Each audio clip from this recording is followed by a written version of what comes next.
Pokémon, medicine and martial arts. Hey! Look who's back for more adventures. We love having you here to continue this story that keeps us all awake. Important note, all of this is pure fiction, so don't try any techniques you hear here in real life. Your neighbor might call the cops. This amazing novel and all its rights belong to the original author. We're just the ones giving it voice and drama. Are you enjoying the show? Prove it by subscribing to our YouTube channel and leaving that like that motivates us so much.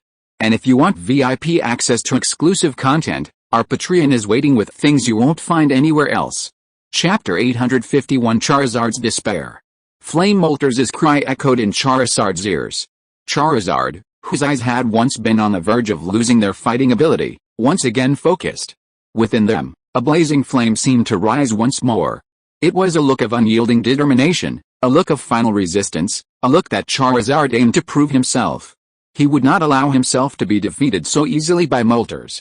Even if he failed, he would maintain a heroic demeanor, making his defeat seem more meaningful. No matter what, even if he was about to lose, he would take someone down with him. Even if he couldn't, he would at least tear a piece of flesh from Moltres. To die in glory rather than in disgrace. This was Charizard's final resolve at that moment, the very conviction that fueled his final counterattack. No matter what, even if he lost his fighting ability, he would not let Moltres suffer. Even if he was losing his fighting ability, he had to secure some benefits for his companions. Even if these benefits were only a tiny fraction, they would still be of some benefit in future battles.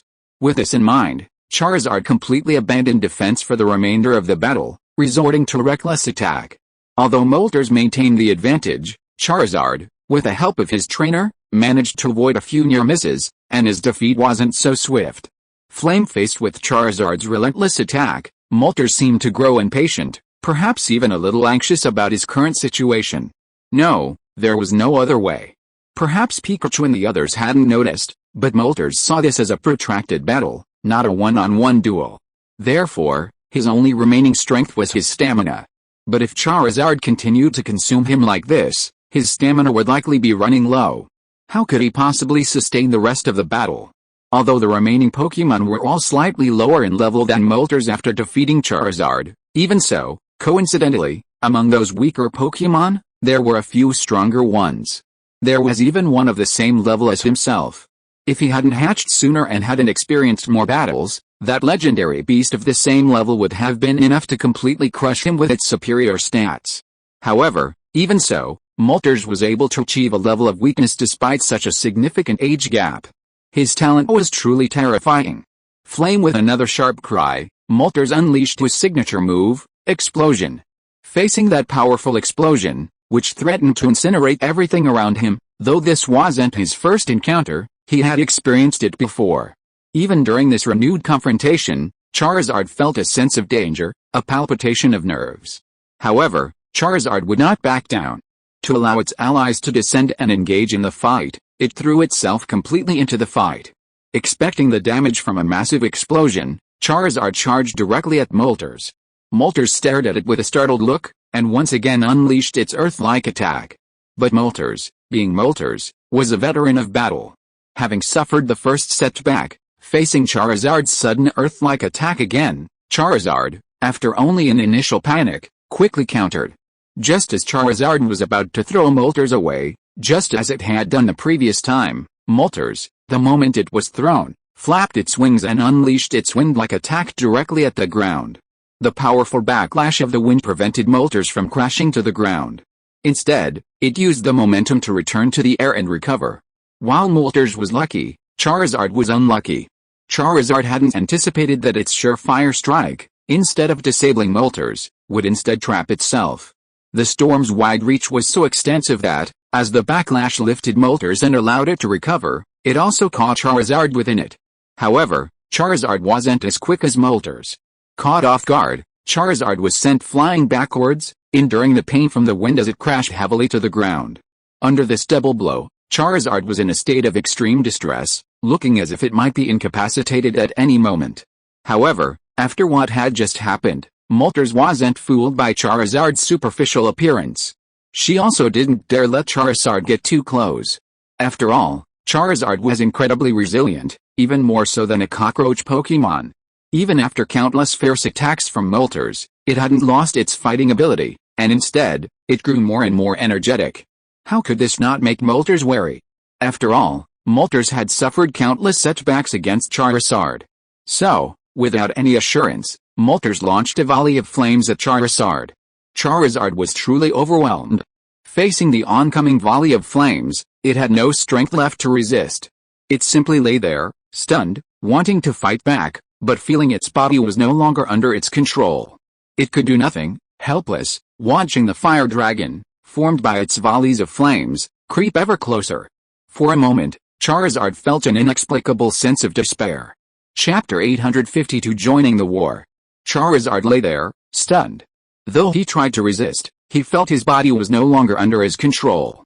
He could do nothing, only watch the flames of fire creep closer and closer. Suddenly, a sense of inexplicable despair washed over him. Overwhelmed by this emotion, Charizard instinctively closed his eyes. Though he hated to admit it, he had to admit that he was genuinely frightened. The fire of fighting spirit that had once burned in his eyes seemed to be extinguished. There was no trace of the burning, blazing fire of earlier. Instead, Charizard emanated a chill. Moreover, even with the three women's strength, they simply couldn't stop it. They could only watch helplessly as the already battered Charizard was about to be devoured by the big explosion. Yu had noticed something was amiss with Charizard and had attempted to remove the Pokeball from his waist to recapture it. However, he felt a step too late. Yesterday's powerful big explosion had already included Charizard, completely obstructing the Pokeball's ability to retrieve the Pokemon. However, someone had finally outmaneuvered Yu. Charizard, having closed his eyes and quietly awaiting the burning big explosion, which would inflict immense damage and render him completely incapable of combat, waited for a long time, feeling no change in his body. He didn't even feel the slightest bit of pain, only wisps of hot air blowing past him. He opened his eyes slightly, only to see that, at some point, the once powerful big explosion had completely extinguished. The steam generated by the collision of fire and water drifted endlessly before Charizard's eyes, even occasionally giving it a tinge of heat. It turned out that just at the critical moment, Gyarados and Suicune had already intervened. Or rather, from the very beginning, these two water Pokémon, Yu's strongest water Pokémon, had already planned a rescue scenario, even as Charizard and Moltres were battling. This was why, before Yu could even react and quickly retrieve his Pokeball, Gyarados and Suicune had already used Water Cannon to block the poster's power. At that moment, the Pokemon that had been watching from the sidelines also joined the fray. Even before Trainer Yu could issue a command, several of them had already launched their attacks. Pikachu! Pikachu's cry rang out, accompanied by a 100,000-volt charge that pierced through the mist of steam and struck Moltres directly. At this moment, Moltres was completely taken aback by Pikachu's brazen abrupt intrusion, without a single warning or notice. Needless to say, Moltres was effectively struck by a 100,000-volt attack, a powerful group strength skill. In an instant, Moltres, once gracefully soaring through the sky, plummeted to the ground.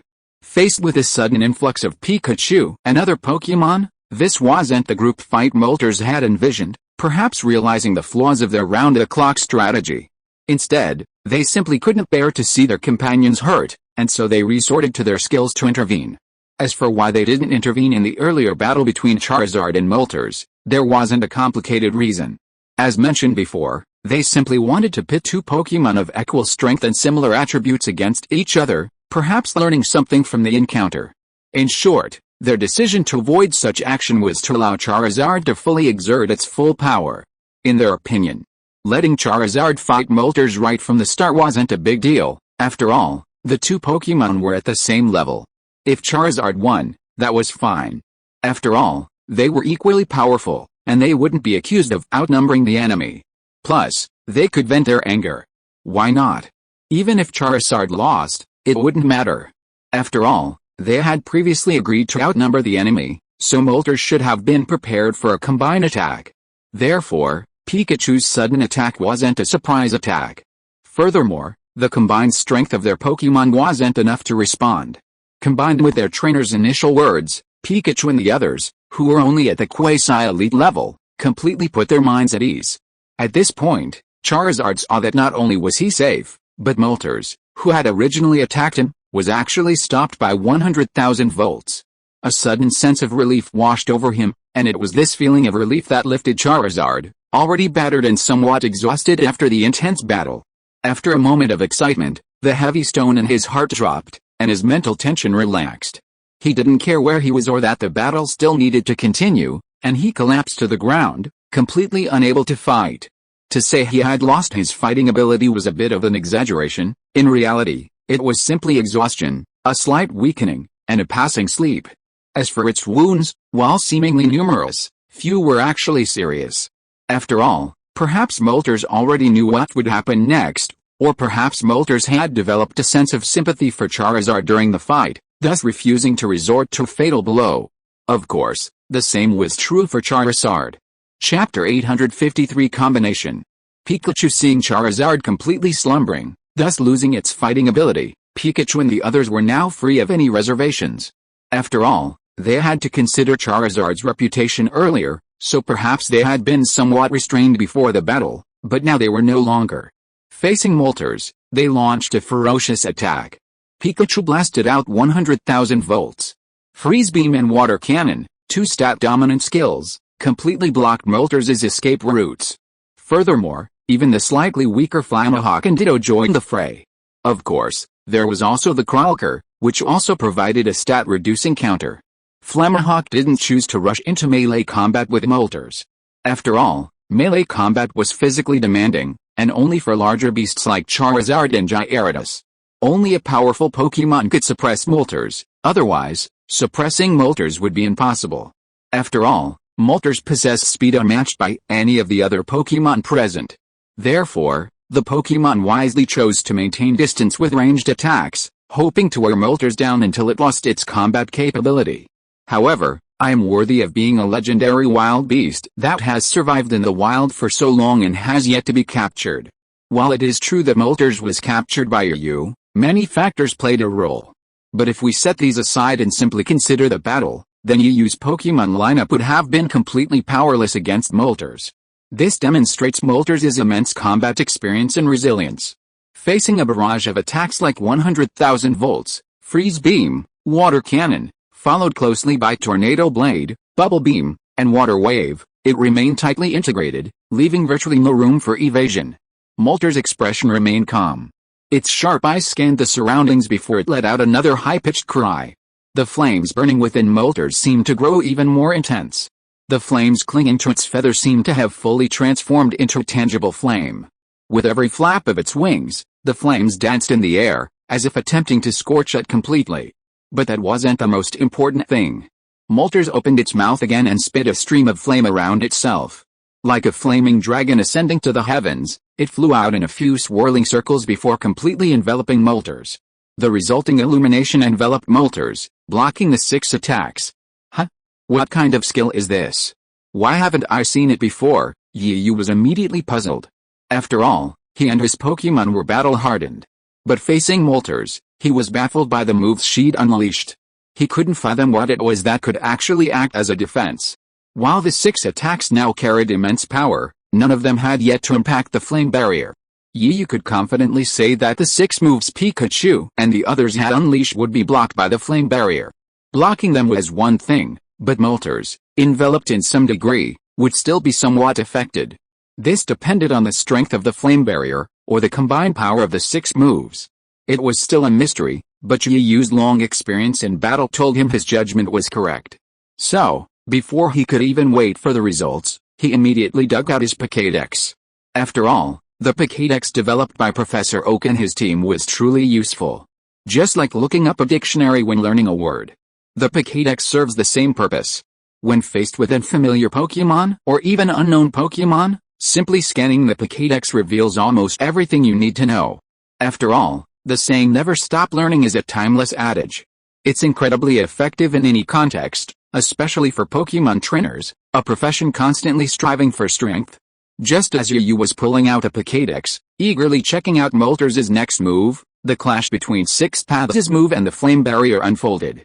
Initially, Six Paths' move collided with the flame barrier, perhaps due to its immense power, seemingly piercing it.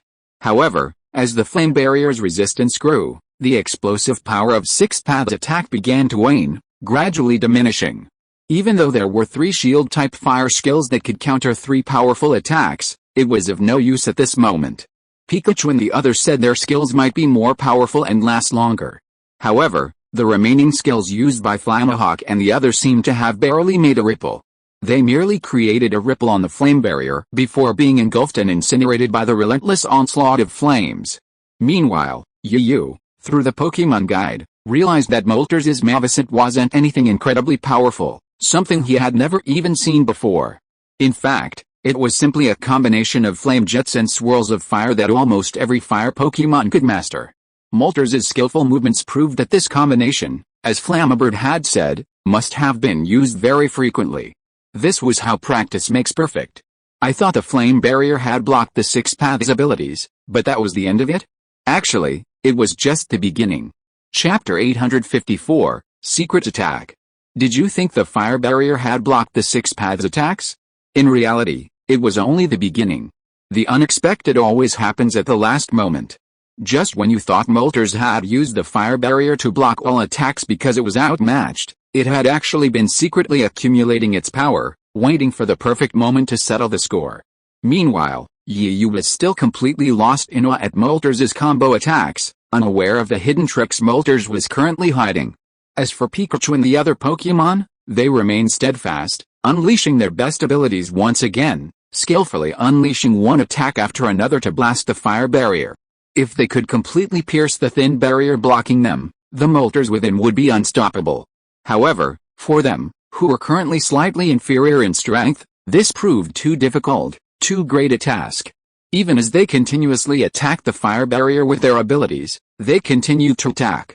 However, Moltres, relying on its constant flow of power, made the flame barrier incredibly strong. Whenever a small gap or flaw was created, the incoming power would repair it once again. It seemed that the constant use of their abilities had fatigued Pikachu and the others. Faced with Moltres' combined attack, which could only be defended with a combined power of flame barrier, Pikachu and the others were completely unconcerned, even a bit disdainful.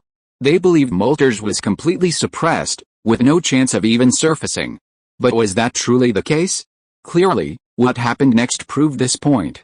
Just when the Pokemon were unconcerned, letting their guard down a bit, Moltres' subsequent attack arrived. This was also a hidden trick it had concealed.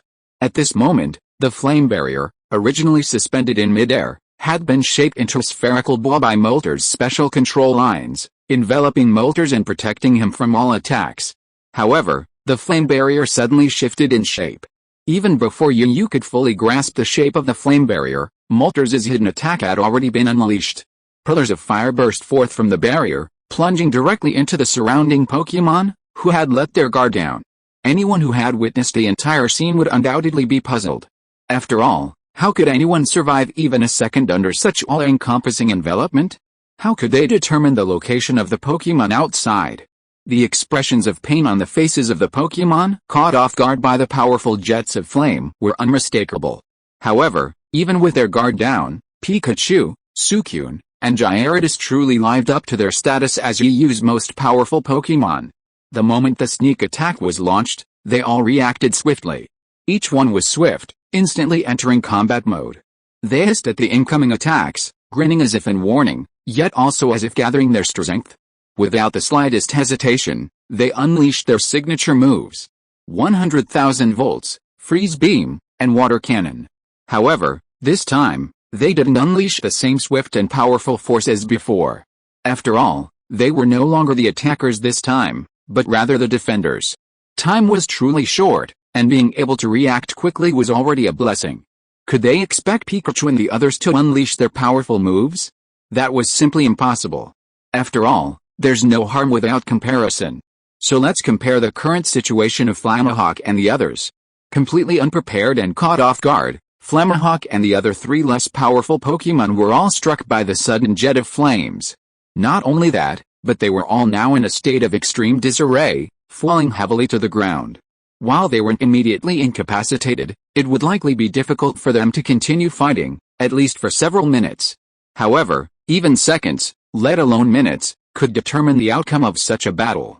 The siege seemed to last a considerable amount of time, but in reality, It only lasted a few minutes. Just as Pikachu and the others were forced to switch from offense to defense, Moltres no longer concealed herself, emerging directly from the flame barrier.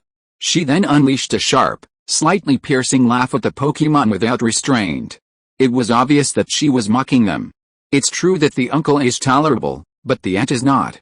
Immediately, Pikachu, Suicune, and Gyarados quickly broke free from the flamethrower's entanglement and launched a counterattack.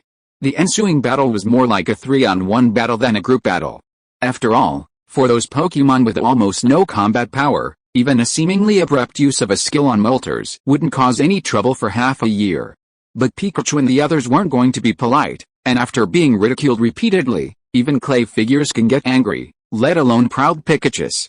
Although they were deeply annoyed, after what had just happened, Pikachu and the others were no longer careless.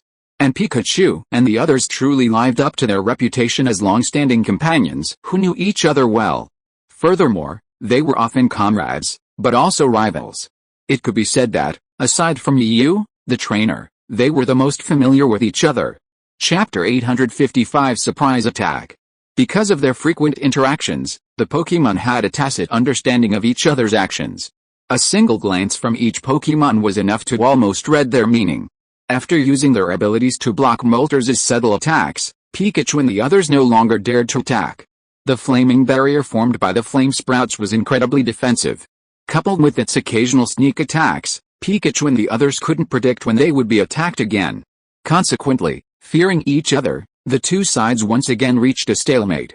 Neither side launched a rash attack, as if waiting for the perfect opportunity. Fortunately, while Pikachu and the others were slightly weaker than Moltres, it was 3 Pokémon versus 1. Most importantly, they all possessed the stat advantage.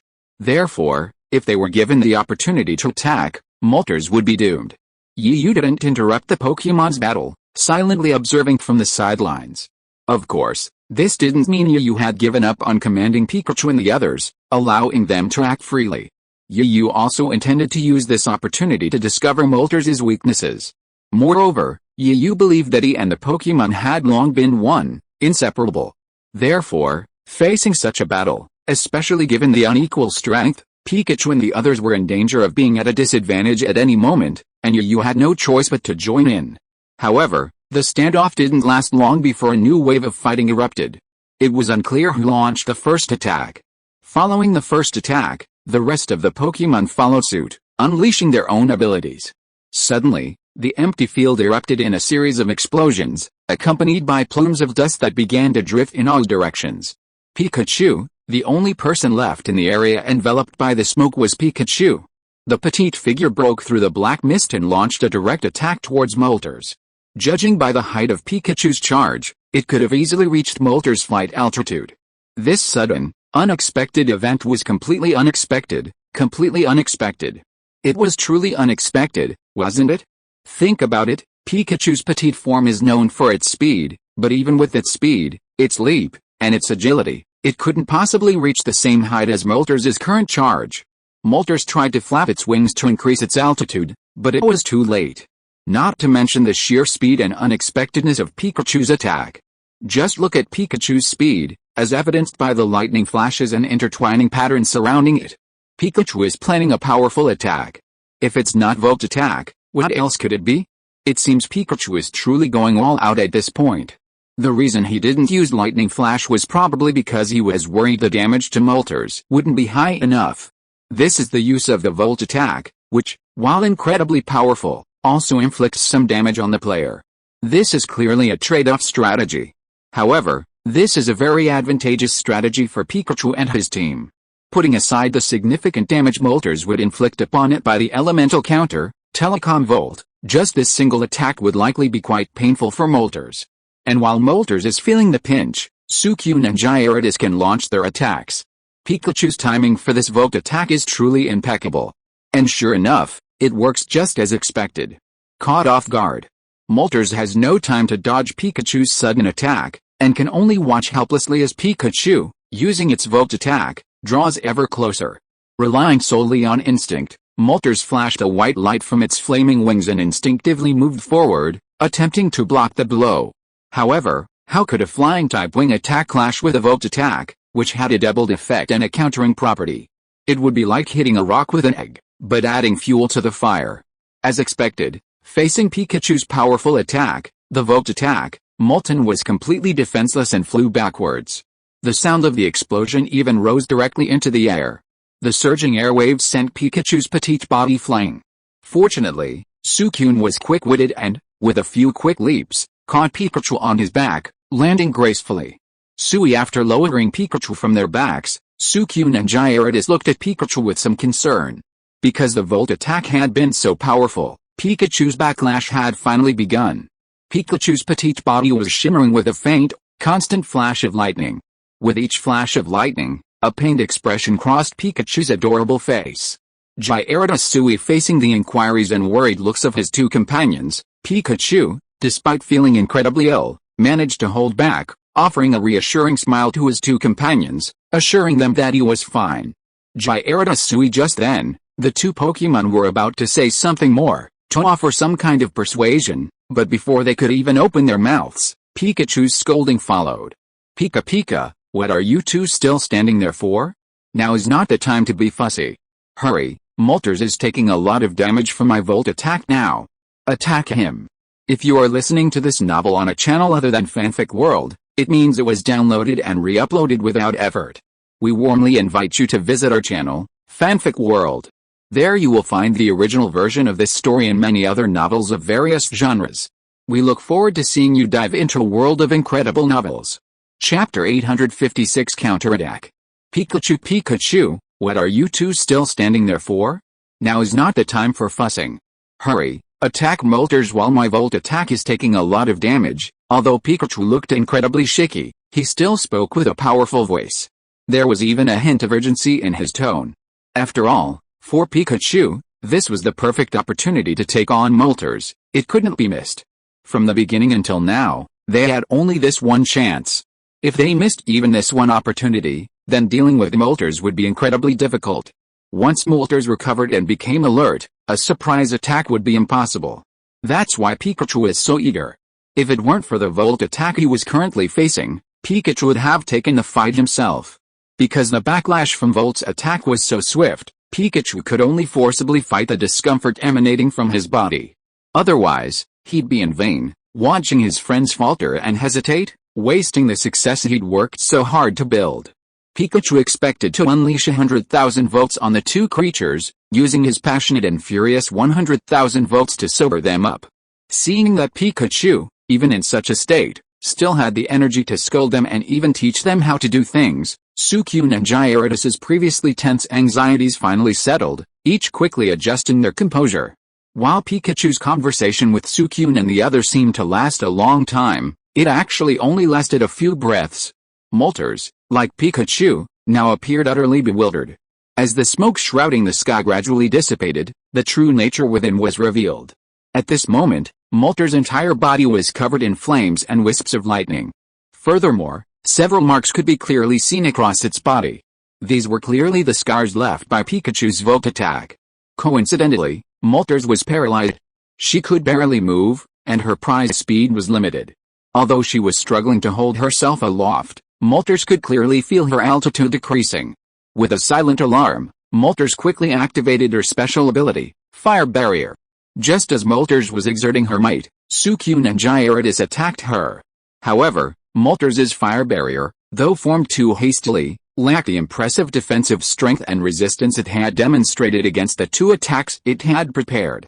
Under the bombardment of two water-based skills, which had a countering effect, the Flame Barrier began to flicker, gradually breaking and extinguishing. Although the Flame Barrier blocked most of the power of the two water-based skills, Moltres' inability to continuously channel energy to the Flame Barrier ultimately allowed the two water-based skills to penetrate directly and strike Moltres' body. Moltres was immediately struck hard by the two water-based attacks. Already damaged by Pikachu's Volt attack, Moltres struggled to hold on. Under the barrage of water-based attacks, Moltres could no longer maintain its balance and plummeted from the air. The impact on the ground even kicked up a cloud of dust. However, the arcs of electricity that had previously clung to Moltres' body vanished under the currents of the water-based attacks. However, due to the countering attribute, Moltres still struggled to recover. It would take at least some time to fly again. But at this point, Suicune and Gyarados wouldn't give it a second chance. It unleashed a barrage of skills one after another. But Flamabird wasn't a battle-hardened creature, it responded to each of its sharp attacks. Seeing that its ranged attack seemed completely ineffective against Moltres, the massive Gyarados abandoned its ranged attacks and switched to melee combat. He twisted his massive body towards Moltres, a sinister grin flickering across his ferocious face.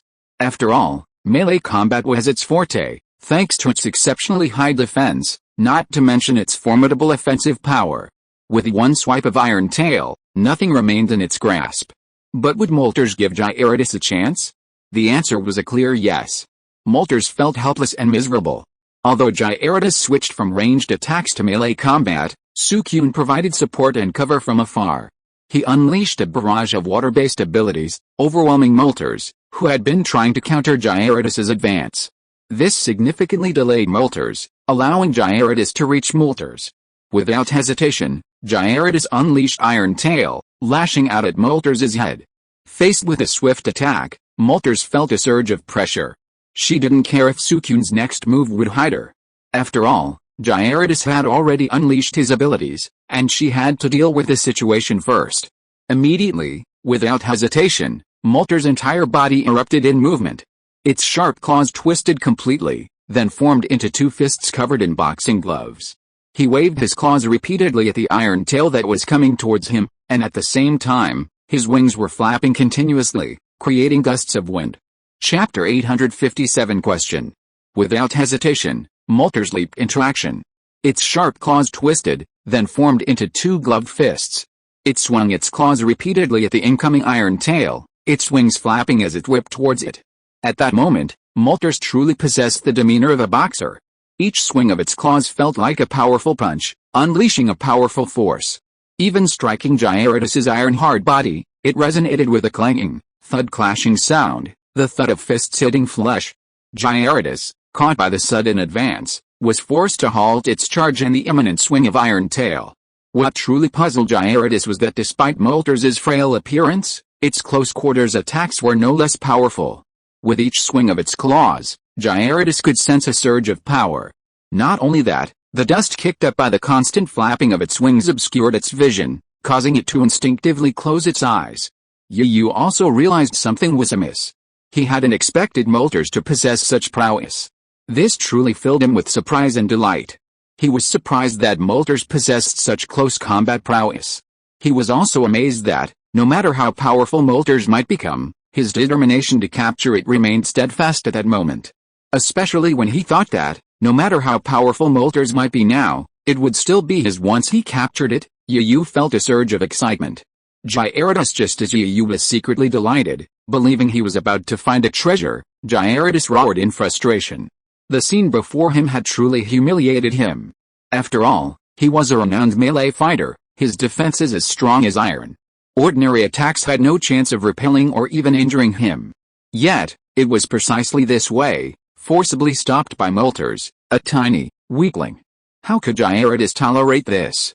In a moment of sheer fury, Gyarados forgot to consider the fact that he was about to engage in a close-range battle, not a long-range one.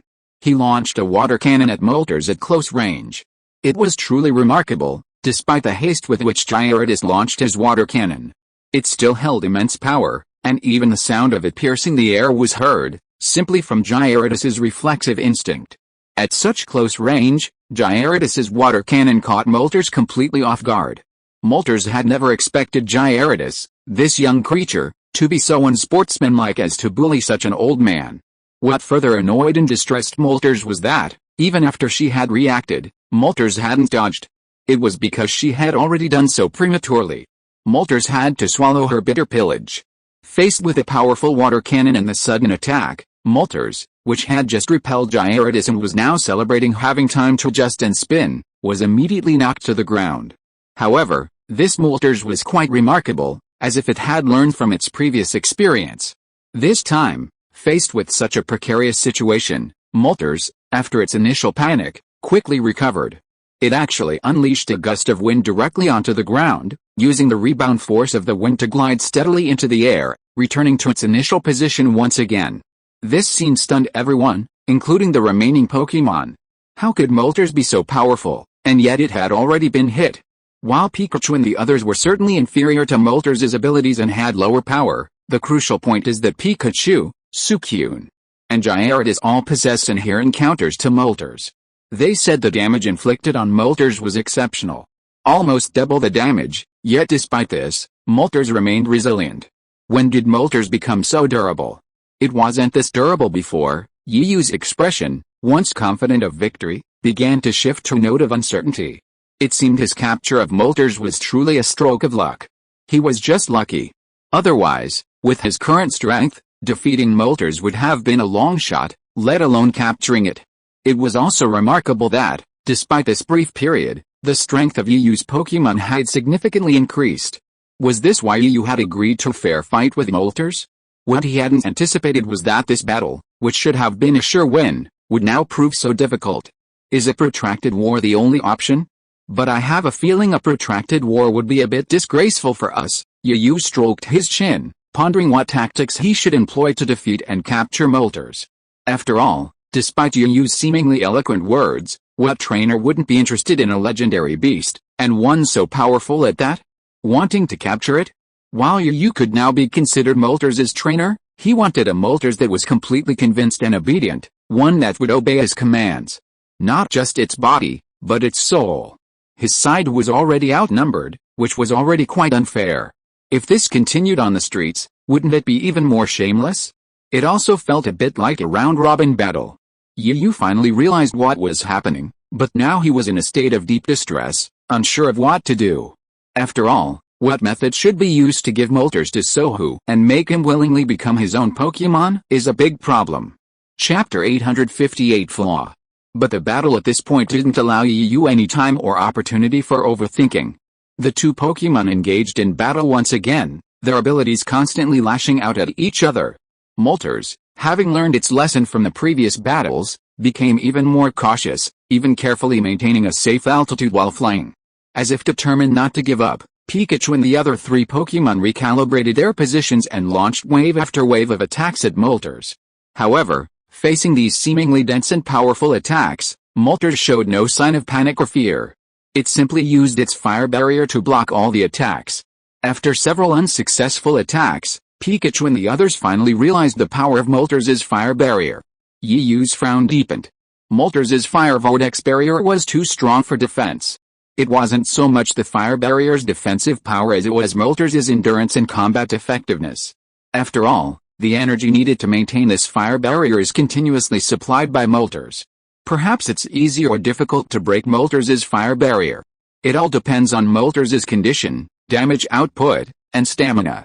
After the previous rounds of bombardment, Yuyu, after calming down and observing carefully, discovered a clue. Under the intense attacks of Pikachu and other Pokémon, the fire barrier would occasionally develop gaps or holes. However, often at these times, Moltres would mobilize its own stamina, channeling energy to fill the gaps. Perhaps because of this, the fire barrier became extremely difficult to breach. After all, as long as Moltres had the stamina to continue, it possessed a constant supply of defense. However, these issues weren't the most pressing issue at the moment. The most pressing issue, and the one that troubled Yuyu and the other Pokémon, was Moltres' sneak attacks. I thought Moltres would be overwhelmed by the three Pokémon's attack. Even with its fire barrier defense, it wouldn't be able to attack. It could only passively defend itself, but then this unexpected sneak attack emerged. Without the sneak attack, Moltres would rely solely on the fire barrier's defense. Even with the fire barrier's continuous effect, Moltres would eventually be worn down by the three Pokémon. Perhaps this was Moltres' cleverness. Damn it! What can we do? Yuyu was beginning to grow frustrated. After all, facing the fire barrier's defensive power, he and Pikachu had already tried many methods, but they all ended in failure, leaving him feeling rather embarrassed. Come on, Yuyu, Pikachu, you guys should do your best too. Don't give up, we must make Moltres willingly join our team. Don't let others mistake us for bandits. Serena and the others were cheering from the outside, their voices blazing with cheers. Hiding within the flame barrier, Moltres, upon hearing the shouts of support from the crowd, stared intently at the flames surrounding the flame bottle, its piercing eyes fixed on the flames encasing it. Its gaze was deep, and it was unclear what was going on. It felt a bit like a delusion that Moltres could now see through the flames. What was happening behind them? It was unclear if the cheering was helping, or if it was something else. Seeing their attacks were failing, Gyarados and the others grew increasingly frustrated and frantic. They were haphazardly unleashing their best abilities, but needless to say, they were still futile. Yu didn't know if he was tired. Or what. He no longer had the same agitation and frenzy he'd felt a moment before, simply staring blankly at the battle before him. He watched the repeated bombardments, the damage repeatedly blocked by the flame barrier's flaming vulture. Yu stared, unblinking, as if completely lost in thought, his mind completely empty. Facing their trainer's silence, the Pokémon didn't seem to be silent at all. Their eyes were filled with determination, and they ignored their own slightly catching breath as they continued to unleash their attacks with their skills. And if one were to closely examine Yu's expression at this moment, one would have noticed a faint smile on his previously vacant face. There's no such thing as absolute defense, no strongest attack, and no unbeatable enemy. Perhaps all we lack is your meticulous observation, Yu suddenly whispered, the smile growing wider and wider until, as if unable to contain himself, he let out a roar of triumphant laughter. Ho Pikachu, stop your attacks for a moment, gather your strength, and follow my command. With just one word, Yu immediately confirmed his command group. However, Pikachu and the others suddenly regained their focus in the face of their trainer, showing no dissatisfaction with their sudden distraction. After unleashing their final moves, the Pokémon that had been blocking the three directions gathered together once again. However, this time, they were no longer fighting individually, but acting as a unified force. Pikachu, use 100,000 volts on Moltres. Gyarados, use Water Cannon. As for Suicune, use Freeze Beam for support. Yu quickly laid out his strategy, appearing to be ready for anything. After receiving his trainer's order, Pikachu, without hesitation, unleashed another 100,000 volts. Pika has used this 100,000 volts countless times, but fortunately, compared to ordinary training, the consumption of this 100,000 volts is just a drizzle for Pikaball, and he doesn't feel any discomfort at all. Chapter 859 Protection. Just like that, under Yu's command, the three Pokémon, like tireless machines, began to attack Moltres relentlessly. Pikachu's 100,000 volts was particularly powerful. Bolts of lightning rained down from the sky, striking Moltres with unerring precision. However, facing such a swift attack, Moltres adjusted itself and once again unleashed its fire barrier, attempting to block the attacks of the three Pokémon. The collision of water and fire created a creaking sound, the collision of lightning and fire extinguished invisibly. It seemed the three Pokémon's abilities had no effect on Moltres' fire barrier, but they refused to give up, persevering with Yu's orders. Once again, the battle was at a stalemate, with neither side able to gain any advantage. After witnessing the scene again, Yu didn't panic like he had at first. Instead, his lips curled slightly, his expression confident, as if it were exactly what he expected. Good fellow, Moltres, let me see just how strong your endurance and stamina are.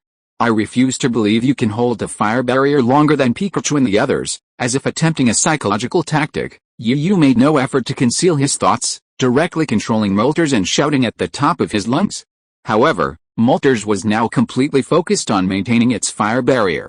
It had no time to acknowledge Yu's provocations and taunts. Alright, I'll do it. Let's wait and see. Who has more endurance, you or us? Yu saw Moltres didn't respond at all. Even if it couldn't understand the Pokémon language, it at least had to acknowledge it. Therefore, after receiving no response, Yu's face was filled with anger. A buried roar emanated from the fireball, aimed at the barrier of flames created by Moltres. Pikachu, take a break. Suicune and Gyarados will take over. Suicune, Gyarados, use Water Cannon and Freeze Beam. Yu, as if coming to a conclusion, issued a completely confusing order. Even Serena and the other two, watching from the sidelines, nodded in satisfaction at his order for Pikachu to retreat and rest. Clearly, they considered Yu's order sound. This wasn't a battle between a trainer and a Pokémon, but simply a battle between a trainer and Pokémon. Serena and the other two, having traveled with Yu for so long and accumulated some experience in Pokémon battles, watched the intense battle unfold and began to observe. Perhaps to get into the rhythm more quickly, or perhaps to experience the real action firsthand. At this moment, Even if it was just Yu and the others battling Moltres, they were still watching. But on some unknown level, it was as if 4 people were directing the battle. Of course, the ultimate commander was undoubtedly Yu himself. Serena and the other 2 were merely guides. Pikachu, rest for a while. Seeing Pikachu, who had already retreated from the fierce battle, Yu immediately issued another order. Considering that Pikachu had the weakest stamina of the 3 Pokémon and had previously experienced a series of fierce battles, Yu immediately decided to let Pikachu rest, leaving the battle to Suicune and Gyarados. It's true, Moltres' stamina was quite long. Facing the nearly non-stop attacks of Suicune and Gyarados, the flame barrier remained resilient. Those powerful attacks seemed unable to penetrate the flame barrier. At that moment, Yu couldn't even see Moltres' current condition because it was completely obscured by the flame barrier. However, Suicune and Gyarados' current conditions weren't exactly great. Gyarados was in better shape, having benefited from regular exercise, and his stamina was undoubtedly the longest. But Suicune couldn't manage to stay calm and steady like Gyarados. At this moment, Suicune could clearly see his attack rate slowing down, even struggling to keep up with Gyarados' pace. Moltres, hiding within the flame barrier, seemed to sense a weakening in the power of the barrier. With the barrier completely enveloping it, relying solely on its unique abilities, it unleashed another hidden attack. A jet of flame shot out from nowhere, emanating from the barrier's direction. The sudden jet of flame didn't lose its accuracy due to Moltres' inability to see outside, but instead aimed directly at the now unprepared Suicune. Gyarados, just as Suicune was about to be sent flying by the jet of flame, Gyarados, fortunately for the superior stamina, remained vigilant. Seeing a jet of flames blasting towards Suicune's companion right before his eyes, he roared in anger, having just fired his water cannon, and now it was too difficult to retract it. Faced with such a critical moment, Gyarados didn't hesitate, maneuvering his massive body without a second thought, instead swiftly blocking Suicune's way and shielding him from the sudden attack. Suicune had already braced himself for the blow, but he hadn't expected the massive body to suddenly appear in front of him, acting like a shield, absorbing the damage. The jet of flame struck Gyarados, and perhaps due to its ferocity, it even split the waves. Suicune, who was completely protected by Gyarados, looked at it from behind and saw that Gyarados seemed to be scorched by flames. The circles of flames around it were full of tiny flames, and Suicune could even feel the temperature radiating from them from behind. Chapter 860 Let's Take a Chance. Suicune, completely protected by Gyarados, watched from behind as Gyarados scorched the dragon as if scorched by flames. The flames shone faintly around him, and even from behind, he could still feel the heat. The scorching orange flames cast a fiery crimson glow in Suicune's dark, gleaming pupils. Suicune felt as if his own eyes were filled with a single, swirling red.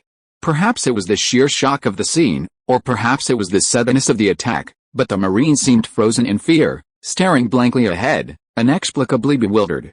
Gyarados, but soon, Gyarados' furious roar called Suicune back from his distraction. Suicune, reacting quickly, was about to strike back, but before he could even make a move, Yu's voice rang out. Suicune, step back and rest. Pikachu, it's your turn this time. Suicune, usually very obedient, unexpectedly disobeyed Yu's command this time. Instead, Pikachu, upon receiving his trainer's order, leaped into the arena again, unconcerned about whether he'd rested enough.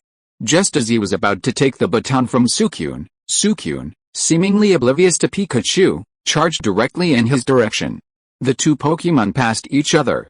Suicune, having rushed out and found a suitable angle, fired a water cannon directly in the direction of the original fire jet attack.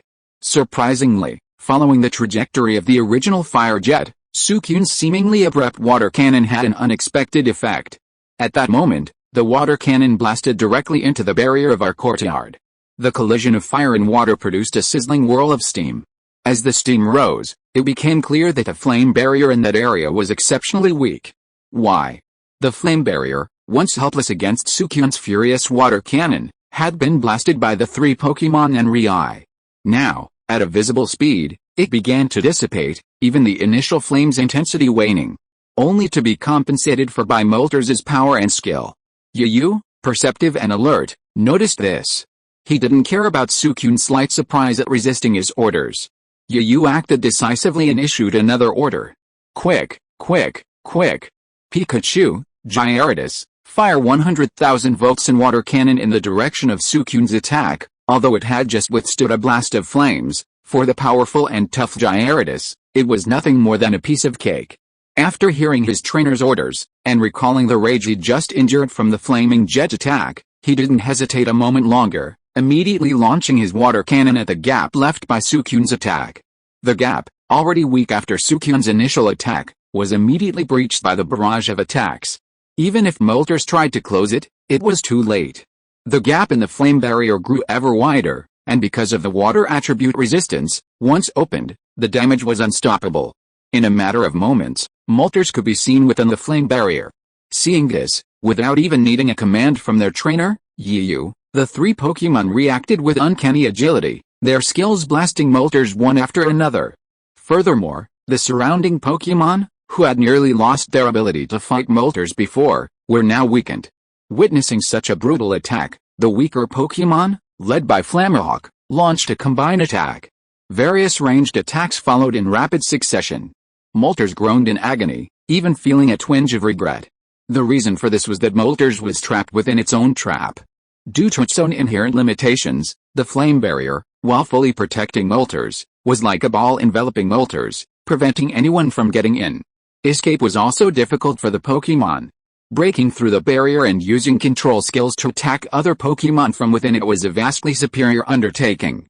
Pikachu and the others had only managed to crack the barrier, while the rest of the barrier hadn't completely dissipated. This ultimately trapped Moltres. She could either sit back and wait for death, waiting for the barrage of attacks to consume her, or face the onslaught of attacks head-on, at least leaving her partially crippled. This was a difficult choice, perhaps even a last resort.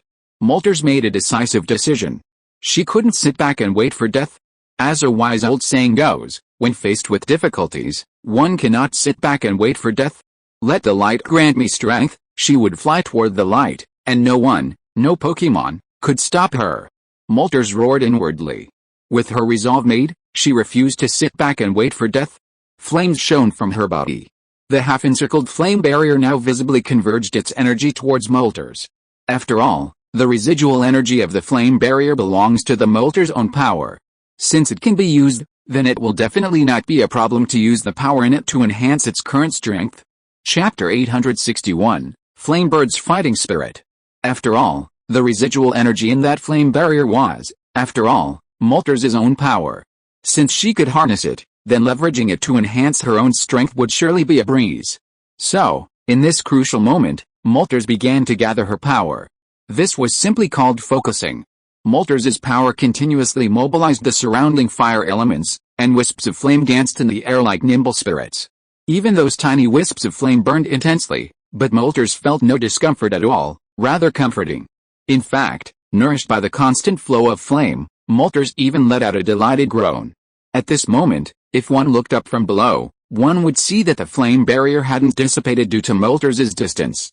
Instead, as Moltres' power continued to gather, the previously incomplete barrier grew brighter and brighter, like a small sun.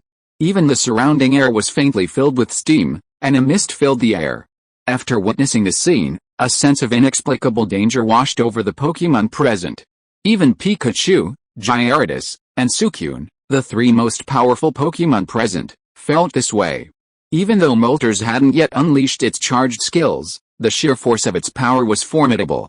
Each of them was taking precautions, unleashing almost no reserve in their attacks. Some even went so far as to unleash 200% of their full power. But Moltres' charged skills, while seemingly intimidating, were incredibly slow to activate due to the buildup. Furthermore, the fact that they needed to charge meant Moltres could only watch helplessly as 3 skills were launched at it. After all, the very reason a charged skill is called a charged skill is that it's a force accumulating within itself, a force that pushes forward. If interrupted mid-sentence, all the effort would be wasted, even if it was a self-inflicted loss. Unless one can only rely on sheer perseverance to overcome odds, and if they do, the power of Moltres' abilities will be unimaginable, and victory will be assured. On the other hand, if Moltres can't withstand the harassing attacks and forcibly interrupts a charged ability, not only will their efforts fail, but they could even backfire. Take the Grass-type Pokémon's ultimate move, Sunblaze, for example. This skill also requires charging, But once the charging period is complete, the power of Sun Blaze is immense. This is why most grass-type Pokémon are known as turrets. Therefore, for various reasons, Moltres was forced to face the onslaught of this ultimate ability and muster all its strength to prepare for a defensive attack. While accumulating strength, it was ready to deliver a fatal blow, its last stand. And so, under the intense gaze of countless people, the three abilities landed with unerring accuracy on Moltres. Yet, at this moment, Moltres appeared remarkably resilient. Facing three terrifyingly powerful attacks, it uttered no sound. Its piercing gaze remained fixed on the three Pokémon that had unleashed their abilities. As the aftermath of the explosion dissipated, Moltres continued to flap its wings firmly, soaring through the air, though its body wobbled and swayed, as if it could fall to the ground at any moment. It seemed Moltres was nearing its limit. Yet, perhaps it was a reluctance, or perhaps a powerful willpower, that kept it from collapsing. Unsteadily flapping its wings, it forced itself to maintain its balance. Moltres then let out a high-pitched cry. And streams of flames began to envelop it, enveloping it. The flames enveloping Moltres were not the flame barrier it had previously cast. Moltres could be clearly seen within. At that moment, Moltres seemed to have completely transformed into a ball of flame, merging completely with the flames surrounding it. It was flame, it was flame. The blazing flame surged with unstoppable force, determined to completely consume the heavens. No creature, no object, could thwart its resolve. How is it possible? When did this Red Eyes acquire such near-human strength and defense? Facing Pikachu, they unleashed their powerful combined attacks, yet they couldn't even neutralize him. Seeing that his three skills hadn't had the desired effect, Yiyu's expression shifted, becoming utterly grim. After all, the clash of skills had been a gamble. If his side won, he'd win, and he'd have successfully subdued Moltres, a legendary beast. But if his side lost, the consequences would be unimaginable. What Yiyu didn't know was that Moltres hadn't previously possessed such impressive strength and defense. The reason why it has been able to hold on until now is entirely because of the burning flame in its heart. This flame not only did not destroy it because of the continuous attacks before, but made it even more vigorous. This is the flame of indomitable will, this is the flame of fighting spirit. This is even more of the flame of the divinity of the legendary beast in Moltres' heart. It will not allow itself to fall twice in the same place. It must defeat all the Pokémon in front of it and completely consolidate its position as a legendary beast. At the same time, it also wants to let the trainer in front of it see that this is its true strength. Even if all the powerful Pokémon in its hands are added together, they are still not its opponents. It is the strongest existence in the field. However, although these are the thoughts in Moltres' mind, these are not the most important thoughts. In fact, the most important thought in his mind is Chapter 862 Protection Again. It wouldn't let itself stumble twice. It was determined to vanquish the entire group of Pokémon before it, completely solidifying its position as a legendary beast. It also wanted to show the trainer before it that this was its true strength. Even if all the powerful Pokémon it possessed were no match for it, it was the strongest being on the field. While these were Moltres' thoughts, they weren't its most important considerations. The most important thought was to demonstrate its strength in this way, so that the trainer wouldn't underestimate it. When Moltres became his Pokémon, when he willingly obeyed his commands, and when they could fight again, he should think of him more often and not let him sit on the bench too often. Indeed, Moltres' expectations were that low now. After all, he had witnessed the potential and strength of Yiyu's Pokémon. He believed that his current crushing victory was solely due to his superior strength. Even his previous defeat of Charizard was due to sheer luck. If Charizard had been given time to familiarize itself with its evolved form and fully master its sudden surge of power, the outcome would have been decided. As for Pikachu and the others, their attributes more or less restrained him, leaving aside the fact that they were superior to him. The fact that they could still fight him to this point, despite being inferior to him, spoke volumes about their potential. There was no mercy, as Moltres knew full well that this was a battle between them, and there was no room for mercy. Only a complete and utter fight, displaying their full strength, was the truest form of respect for each other. Therefore, even though Moltres had already internally recognized the trainer and his Pokémon before her, at this moment, she showed no mercy. Flames blazed from her powerful abilities. Just as her three attacks had completely dissipated, Moltres unleashed her own. Her ability was none other than the powerful Flash Charge. Even a Pokemon like Flarahawk, a level below it, could use this skill. Yet, just now, this seemingly ordinary skill was unleashed at 200% power by Moltres. The intense heat of the flames even caused a faint crackling sound in the air. Flare Charge, a seemingly ordinary skill, was more than doubled in speed by Moltres. As the smoke from the explosions of the three skills rose and dissipated, a single fiery red figure flashed through the air. When the Pokemon looked again, they saw Moltres appear before them. They seemed poised to be rendered incapacitated by this powerful skill. At this critical moment, a massive golden figure appeared before them once again. Like a mountain descending from the sky, it loomed before Pikachu, Suicune, and Moltres. Gyarados, a furious roar echoed from the massive figure. Who else could it be but Gyarados? It turned out Gyarados had been prepared for this very scene. While confident in his attack, he'd taken precautions, quietly shifting his position without being noticed by his companions or even his trainer. The three Pokemon should have been standing side by side, but Gyarados leaned forward slightly, even intentionally or unintentionally blocking Pikachu and Suicune. Faced with a powerful lightning charge, even Gyarados, with its exceptionally high defense, seemed unable to withstand it. He couldn't help but scream in agony. Though his cries echoed incessantly, they lacked the powerful, forceful energy of their initial cries. They were even intermittent, sounding incredibly weak. After completely blocking Moltres' attack, he glanced back to confirm the safety of his two companions, whom he had protected.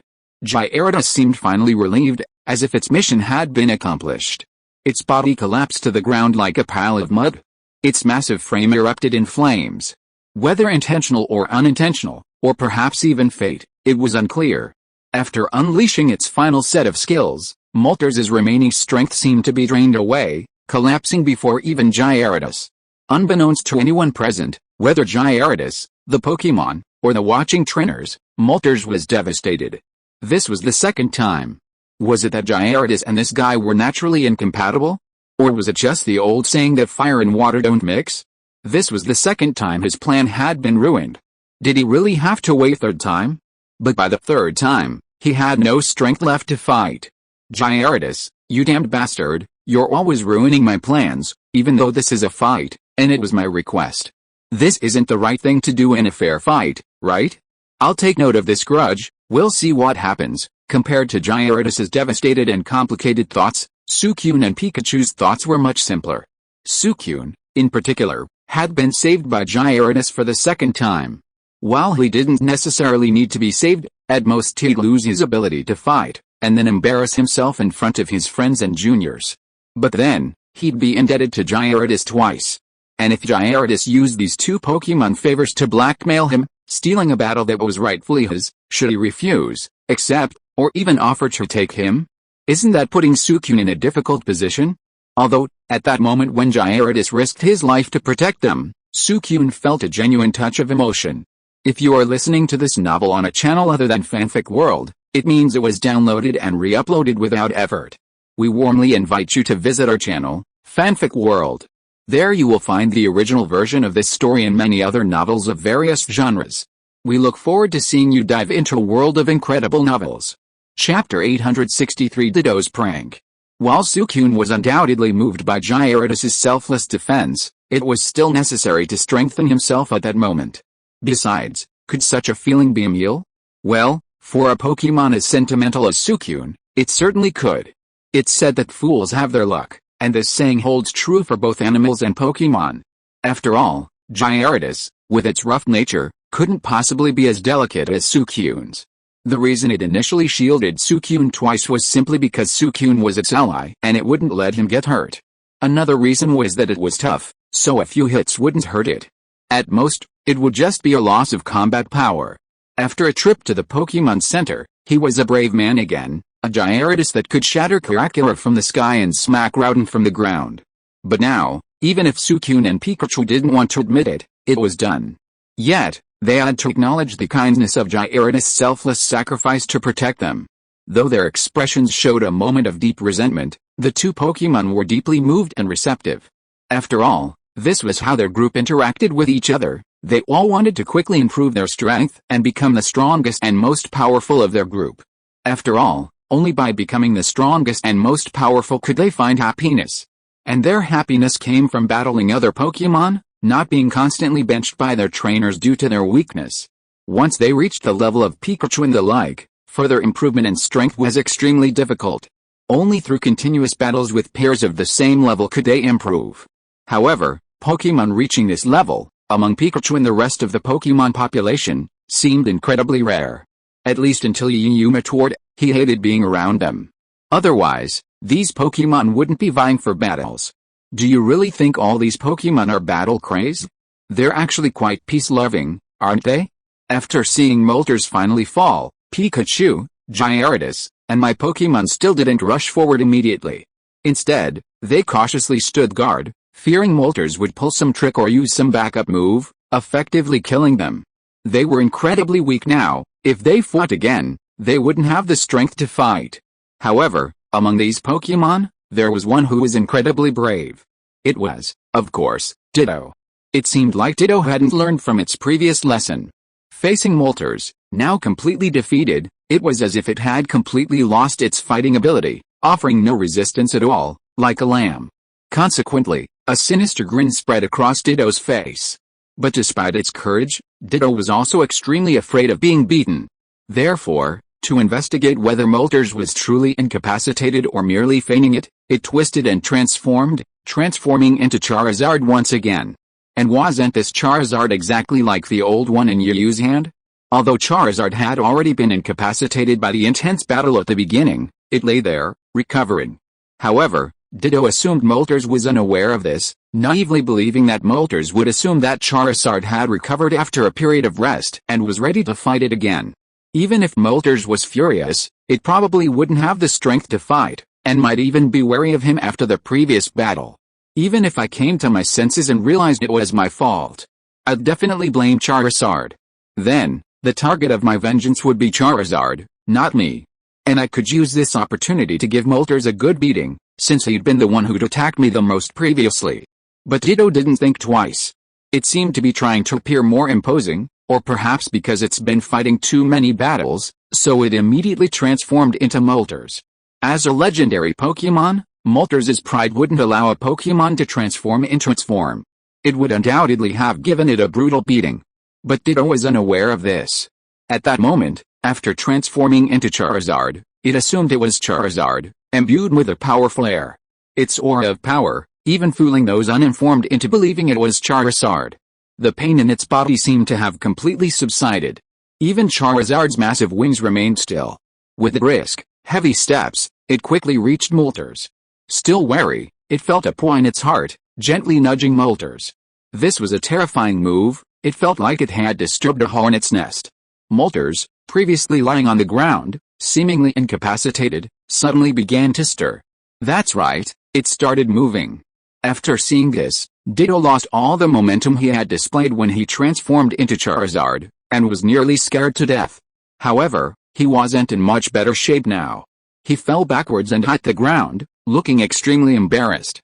He even subconsciously lost his original form. At this moment, Moltres hadn't completely lost his fighting ability. In his hazy consciousness, he seemed to sense the enemy approaching him again, wanting to fight again, but his body felt so heavy. He wanted to move his body again, control himself, and fight again. But it felt so difficult. His body, which he could control at will, now felt like it weighed 1,000 pounds. Every movement consumed most of Moltres' energy. Chapter 864 Public Revenge.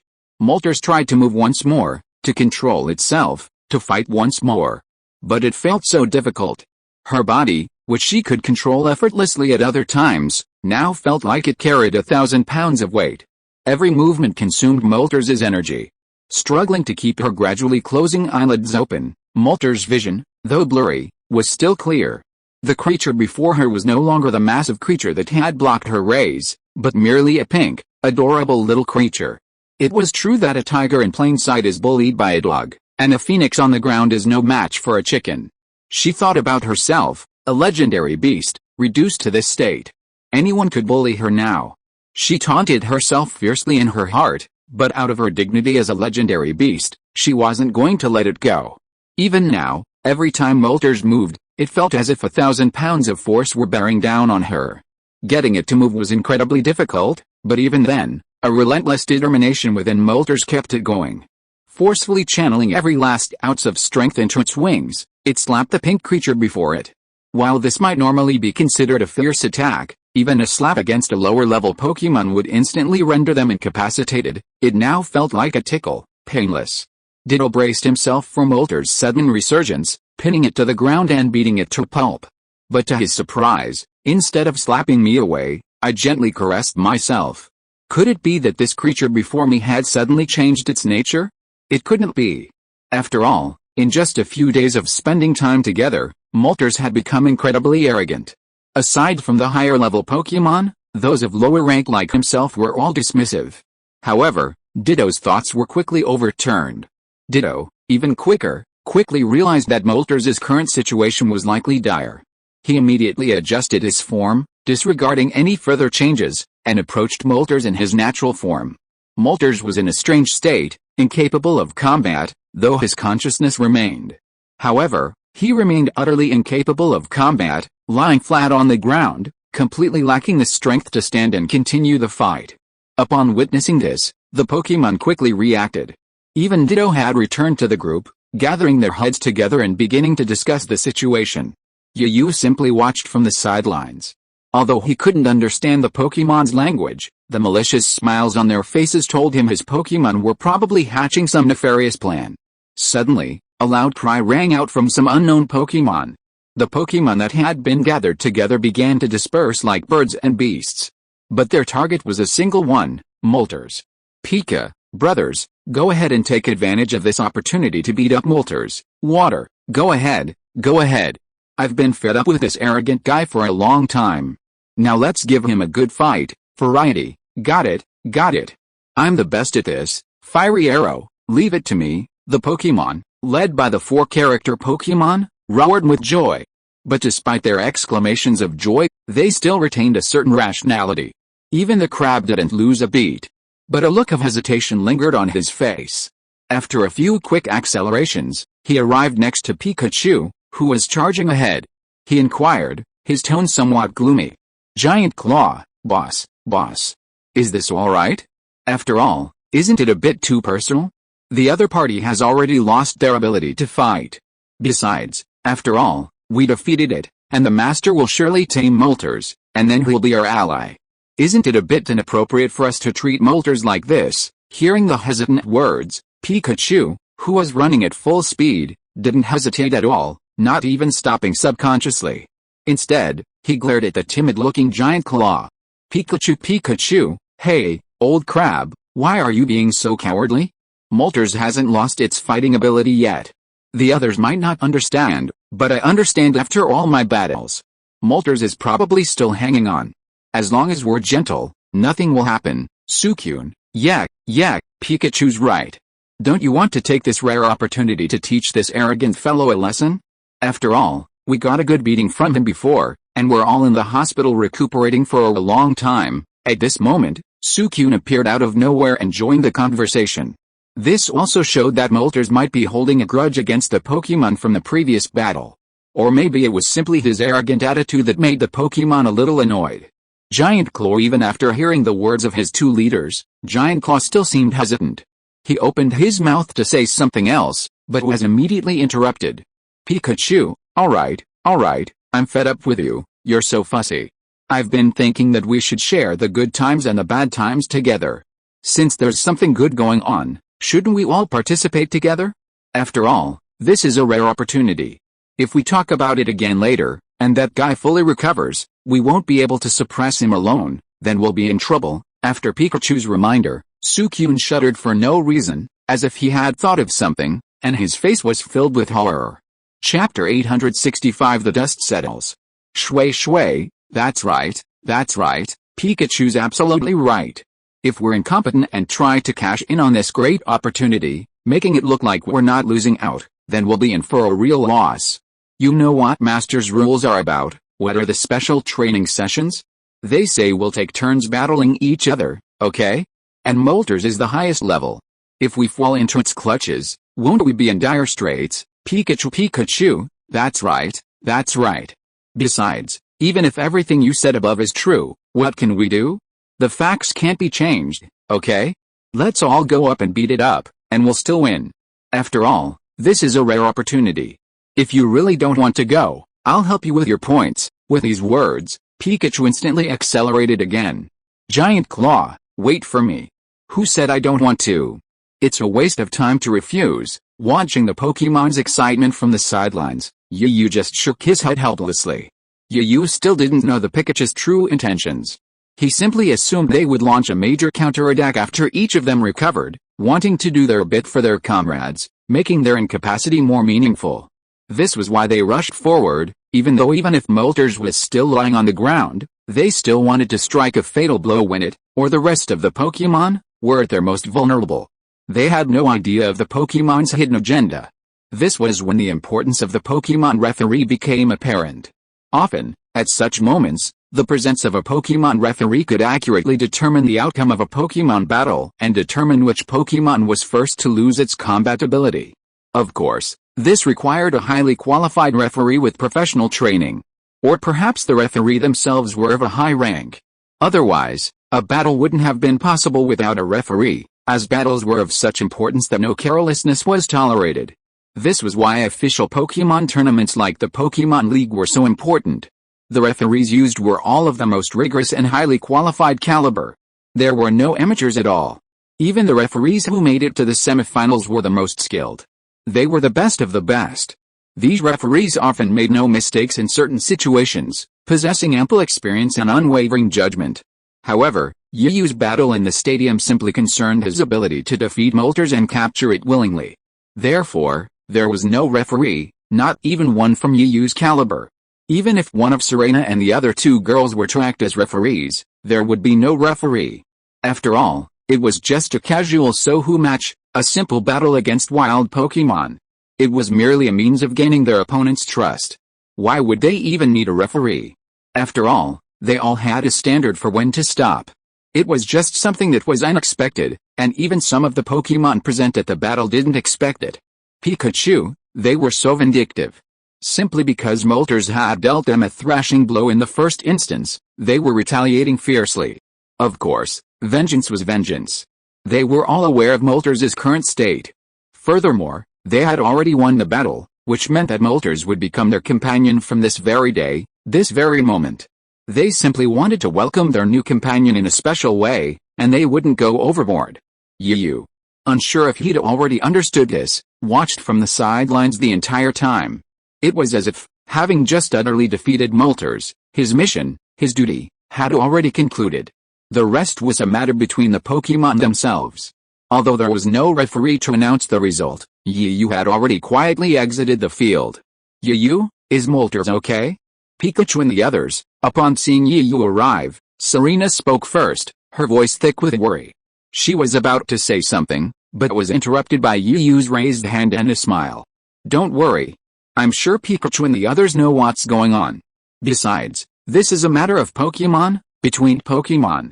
Whether they can get along harmoniously depends on Pikachu, the leader of the team. Yu spoke with a nonchalant air, but how could his gaze escape Serena, who knew him almost more than she knew herself?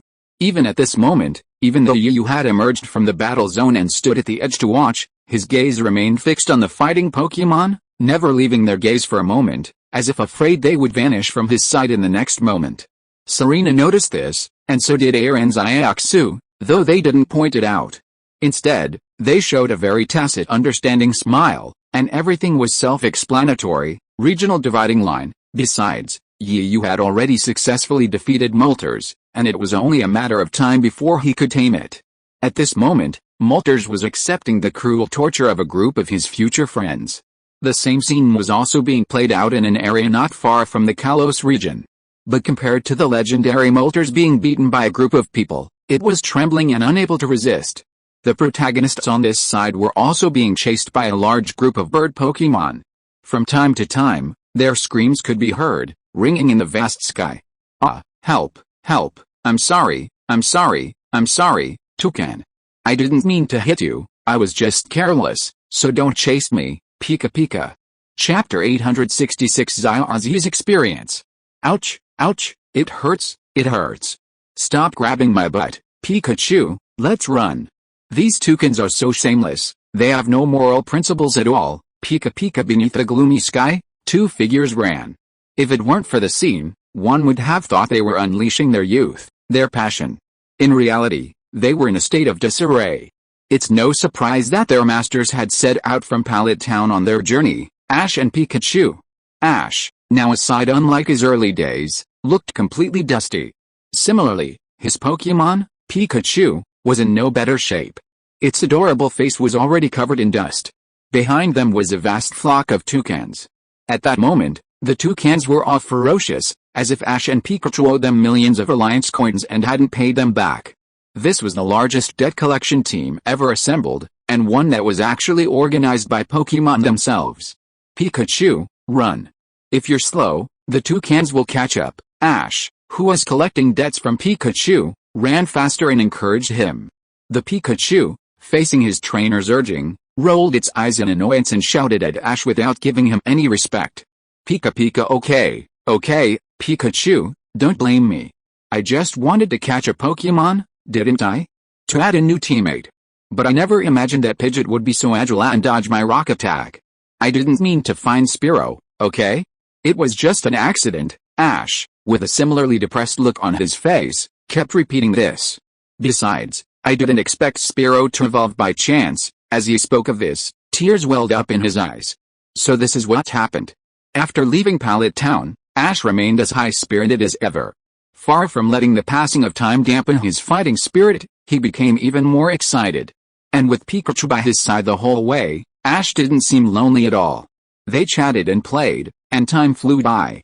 And it seemed as if Ash had only just remembered, halfway through, what the responsibilities of a Pokémon trainer were. What's a trainer supposed to do, especially for a newbie? Of course, it's not all about chatting and gossiping. Does he need to convince a Pokémon? Therefore, Ash immediately changed his strategy, chatting and playing around, his Pokédex clutched in his hand. Whenever a Pokémon flashed past or appeared in front of him, he would pull out the Pokédex and scan it. The Pokémon he encountered along the way were only the usual few. After a moment of intense hesitation, a Pidgeot happened to be foraging in the grass not far away. Ash's eyes lit up. Perhaps it was just habit, or perhaps he hadn't yet adjusted to being a Pokémon, and the trainer also had Pikachu.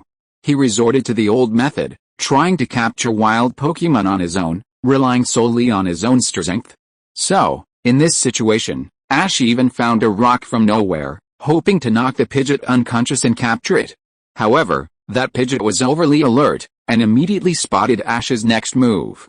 With a swift dodge, it dodged the stone attack. As luck would have it, the stone didn't fall to the ground, but instead landed on a nearby Spearow, also foraging for food. Ash, unconcerned, saw his stone strike and immediately rushed over, eager to capture it.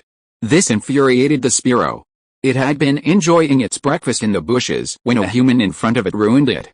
Seeing his excitement, it must have been intentional. If that was the case, he'd definitely give it a good lesson. With that in mind, the Spearow glared at Ash, his face filled with anger and a hint of menace. At that moment, Ash wasn't sure if he was being too cautious, or if he was simply too inexperienced. Facing Spearow's glare, it didn't take it seriously, instead glaring back fiercely, leaving the Spearow slightly stunned. What are you staring at? Do you think a fierce look is impressive? Come into my Pokéball and be my Pokémon. You must know that I'm going to be the world's strongest Pokémon Master. I believe that following me will make you even stronger. Ash was very clever at this point, using both carrot and stick, and directly persuaded Spearow to join his team. It would have been fine if Ash hadn't done so. But his behavior at this moment completely infuriated the Spearow. Spearow, it let out a slightly piercing cry of discontent. With that cry, the Spearow launched its attack. Its sharp beak glowed slightly wide, and it unleashed its attack skills, pecking at Ash's head and body. Feeling the pain, Ash begged for mercy repeatedly. But the Spearow wouldn't let him go so easily. After all, he hadn't just interrupted his feeding time, he'd also delayed his nap. Time is money, it's life. The Spearow understood this. Therefore, in this situation, Ash immediately resigned. After all, it might have been his fault initially, and he had already apologized for his actions. But the Spearow still wouldn't let him go. How could Ash let this go? It seemed only then that Ash remembered that he was no longer the same person he had been before, alone and without anyone to help him. He was now a bona fide Pokémon trainer. Chapter 867, Ambitions. Feeling the pain radiating from his body, how could Ash swallow this? It seemed only then that Ash remembered he was no longer the same person he once was, alone and without help. He was now a bona fide Pokémon trainer. While his level as a Pokémon trainer was still quite low, with titles like Novice Trainer and Rookie Trainer, for Ash now, it was a completely different story. After all, he had someone to protect him and a team of thugs. Since you're so ungrateful, Spearow, don't blame me for being rude, Ash roared to the heavens.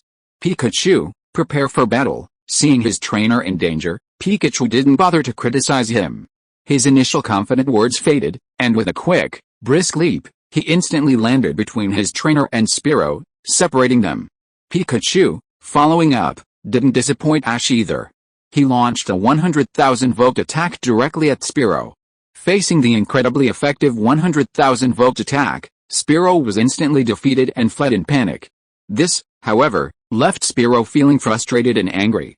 Don't bully Spearow like this. Just now, you threw rocks at me, but now you're letting Pokémon attack me. Is there any justice in this? The more he thought about it, the angrier and more resentful Spearow became. When Pikachu's electric shock struck him again, he immediately let out a long howl, and a soft glow emanated from his body, enveloping it. Upon seeing this, Pikachu instinctively stopped attacking Spearow and observed the scene with curiosity. As for Ash, he acted as if nothing unpleasant had just happened. His expression was nonchalant, his eyes filled with surprise and excitement as he watched the scene of purification unfold before him. Evolution. It's evolving. Spearow is actually evolving. Wow, this is amazing. This is the first time I've seen a Pokémon evolve so closely. It's so touching. Ash danced with joy, completely unaware of the increasing danger he was facing. The Spearow's evolution into Toucan didn't last long. But perhaps because this evolutionary process was so unique, it was simply a transitional phase for Pokémon. A mere moment could feel like an eternity to them. By the time Spearow finally realized what was happening, it had transformed into a completely new entity. It could no longer be called Spearow, Toucan would be more accurate. Feeling the powerful energy surging through its body, Toucan was filled with excitement. Its thirst for power was insatiable, and its rage towards the trainer and Pokémon before it reached its peak. The evolved Toucan didn't rush to strike back or seek revenge. Instead, it opened its massive, sharp beak to the sky and let out a cry unique to its Toucan clan. Following this cry, sounds remarkably similar echoed throughout the forest. The once peaceful forest suddenly became a riot, with noises echoing from all directions. These sounds and calls also jolted Ash, who was still in a state of shock. Ash couldn't help but wake up. The surrounding noise, centered around it, spread in all directions. Ash felt like a lone warrior facing the charge of a vast army. Of course. At this moment, Ash didn't have the courage to face a vast army alone. He was already starting to panic at the noises. Ash had barely tilted his head when he met eyes filled with rage and hostility. If it weren't for the Pikachu blocking his way, the owner of those eyes would have pounced on him and torn him apart. Big Mouth seeing Ash's panicked expression. Toucan didn't rush to attack. Instead, it taunted him, barking with its maw open. Its smug expression seemed to say, "Did you see that? Did you just bully me? Do you really think I'm just a single Pokémon fighting? I'm a cloud-piercing arrow, and thousands of troops are coming to meet me." Oh, I shouldn't have to rephrase that. A cloud-piercing arrow, and thousands of birds are coming to meet me. It's true that Spearow had reason to be proud at this moment. Not to mention the significant increase in strength after evolving into Spearow. Pikachu, with its superior stats, might still be able to fight. However, if there were tens of thousands of them, that wouldn't be such an exaggeration. Even a few dozen Spearows besieging Pikachu would probably be enough to put up a fight. Pikachu's composure was gone, a solemn expression on his face. After his initial panic, Ash's true character was fully revealed. Facing the Spearows, who were about to reach their normal size in 3 seconds, Ash's impulsive side was on full display. "Well, Toucan, you actually called for help. How unsportsmanlike. You know, I'm going to be the world's #1 Pokémon Master someday. Don't regret rejecting my offer to capture a Pokémon and become my partner this time. Things change over time, don't despise a young man who's poor." At this moment, a beam of sunlight shone from nowhere, hitting Ash's resolute and passionate, yet still somewhat childish, face. It seemed so radiant, so divine, as if you were a child of destiny, blessed by heaven. Seeing this, Toucan, facing him, seemed to cast aside his anger. He hesitated, his heart pounding. Chapter 868 Fishing for Xiaozhi. The toucan on the other side, upon seeing Ash bathed in holy light, brimming with a domineering aura, as if he could accomplish anything he said, seemed to have completely forgotten the anger on its face. It hesitated, its heart pounding. Ash's expression was so fake it felt as if his words had come true. But what happened next left Toucan completely stunned. Ash, so confident and domineering, suddenly turned around, grabbed Pikachu, and sped away. Pikachu, what are you standing there for? Run. You can't beat him, why don't you run? It was clear that Ash knew Pikachu's limits, so he wasn't being overly complacent. He had used his 36 strategies of retreat to their full potential. But Toucan, realizing what was happening, was completely enraged. I thought you were so powerful. I didn't expect you to be another boaster. I was just wondering if I should become your Pokémon. Now, if I don't stab you to death with my beak, I won't be called a toucan. Meanwhile, the toucan flock had already begun to rejoin the toucan. This is why most Pokémon in the wild tend to live together in groups. When a friendly Pokémon is bullied, it can swap companions to provide support. Of course, this also depends on the Pokémon standing within the group. Unfortunately, the toucan that Ash had thrown the rocket was the child of the group leader. So, without a doubt, at Toucan's command, the entire flock of toucans followed closely behind, chasing Ash as he ran. This was the reason for the scene just now. After all, toucans are flying-type Pokémon, and flying is always much faster than running. The toucans were already closing in on Ash. Fortunately, Ash and his friends were lucky. A small waterfall appeared not far ahead of them.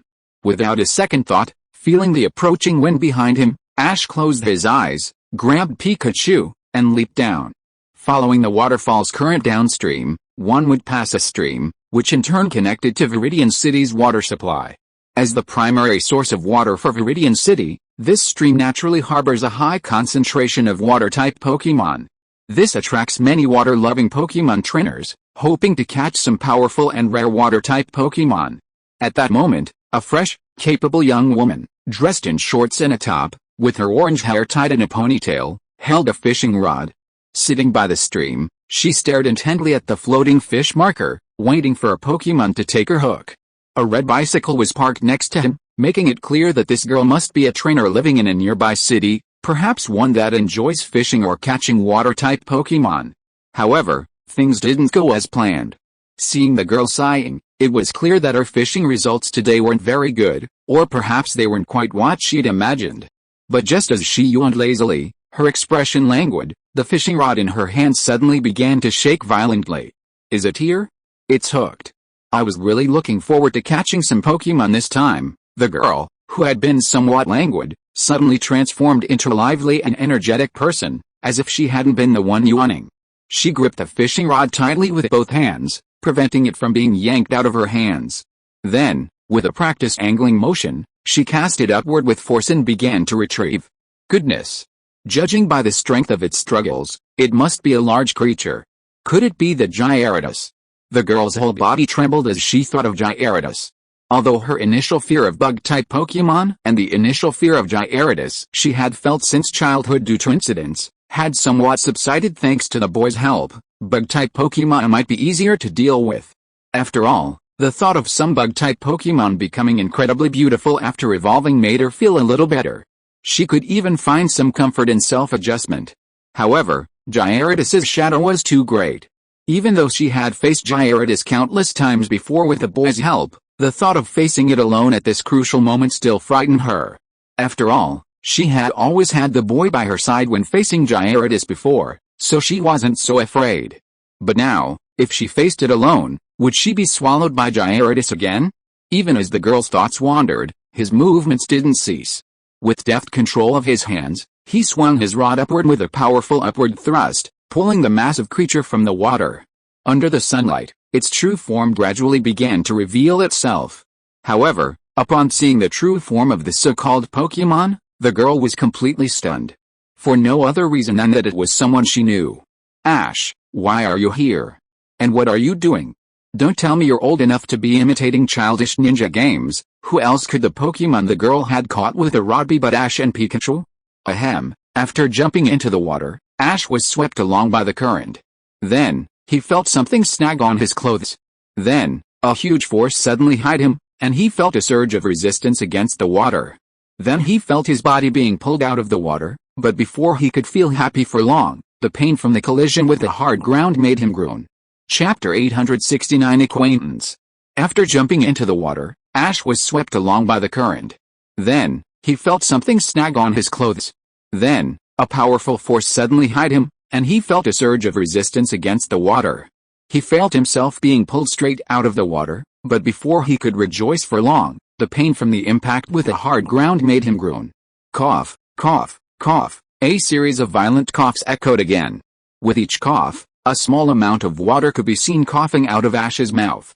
Still reeling from the sudden change, Ash instinctively looked up when he heard someone calling his name. He froze in his tracks. Misty, why are you here? Ash was also filled with surprise and astonishment. However, this surprise and astonishment were fleeting, taking only 2 or 3 seconds before he reacted. He was busy checking the detector for the Pikachu in his arms. Pikachu, Pikachu. What's wrong with you? Don't scare me, wake up. Seeing Pikachu's eyes tightly shut, Ash panicked and shook Pikachu, trying to wake him up. Ash, what are you doing? Did you steal this Pikachu? Misty's teasing words instantly sent Ash, already agitated, into a frenzy. She glared at Misty with discontent, and if it weren't for the unique circumstances, they were on the verge of a fight. Nonsense. I didn't steal Pikachu. Pikachu is my Pokemon, okay? I'm a legitimate Pokemon trainer now. Misty, as if realizing her own slip of the tongue, gently covered her mouth with her hand. Ignoring Ash's glare, she rushed over to him and snatched Pikachu away. What are you doing? Ash was about to yell when his Pikachu was snatched from his arms. But before he could say anything, he was silenced. Tisk, you're in this state, and you're still a Pokemon trainer? I think you should go back to kindergarten and study for a while. You're such a wretched Pokemon trainer, you're such a wretched trainer. You let your Pokemon get hurt like this. Ash and Pikachu looked truly miserable, and it was impossible not to be misunderstood. After all, the toucan's speed was incredibly fast.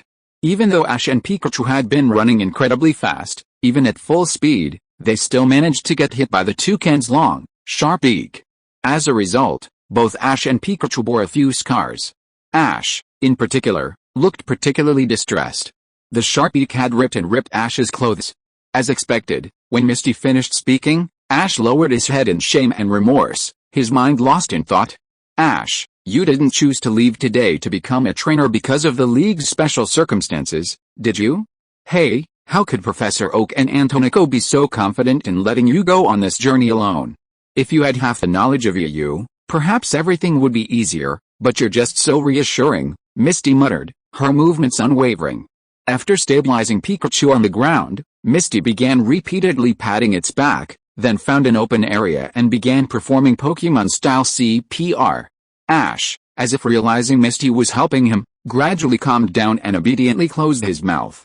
But the tense expression on his face didn't relax at all, his gaze fixed on Pikachu the entire time. How's Pikachu doing? Ash didn't care what Misty said about him.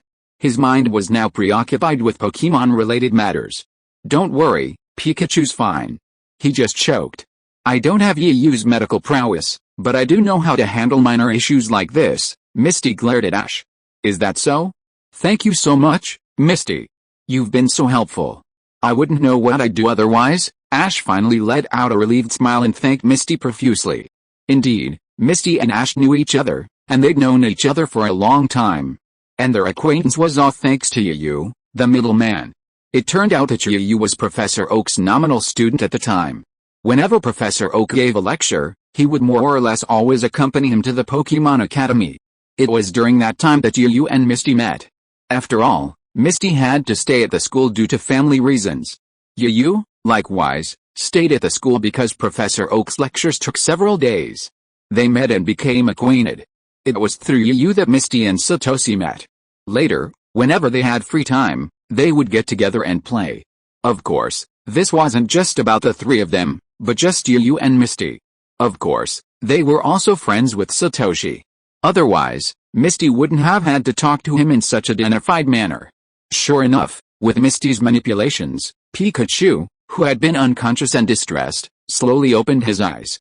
He saw his trainer, looking at him with a worried look, questioning him with concern. Pikachu just turned pale and called out weakly to Ash. If you are listening to this novel on a channel other than Fanfic World, it means it was downloaded and re-uploaded without effort. We warmly invite you to visit our channel, Fanfic World. There you will find the original version of this story and many other novels of various genres. We look forward to seeing you dive into a world of incredible novels. Chapter 870 Chasing. Great. Pikachu finally woke up, Ash said, looking incredibly excited. Ash, you're so clumsy. You're a Pokemon trainer, but you can't even take good care of your Pokemon? Misty, completely oblivious to the sentimental scene, delivered a reprimand. She rubbed her hips, looking deeply dissatisfied. Ash blushed, scratching his head in embarrassment. But he quickly found a way to distract himself.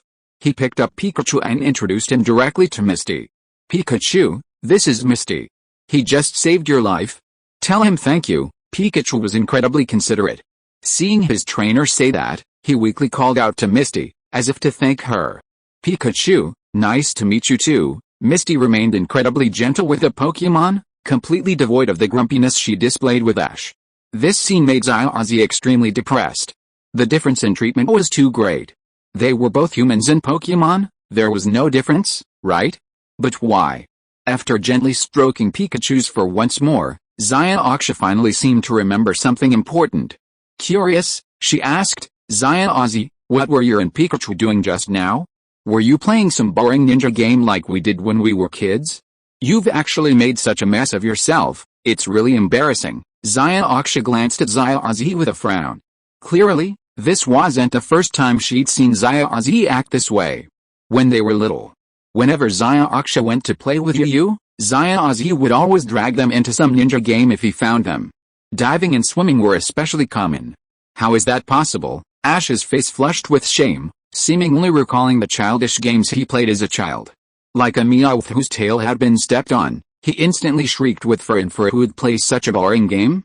I have something serious to do, okay? Ash remained calm, his face steady, his expression as if it were perfectly normal.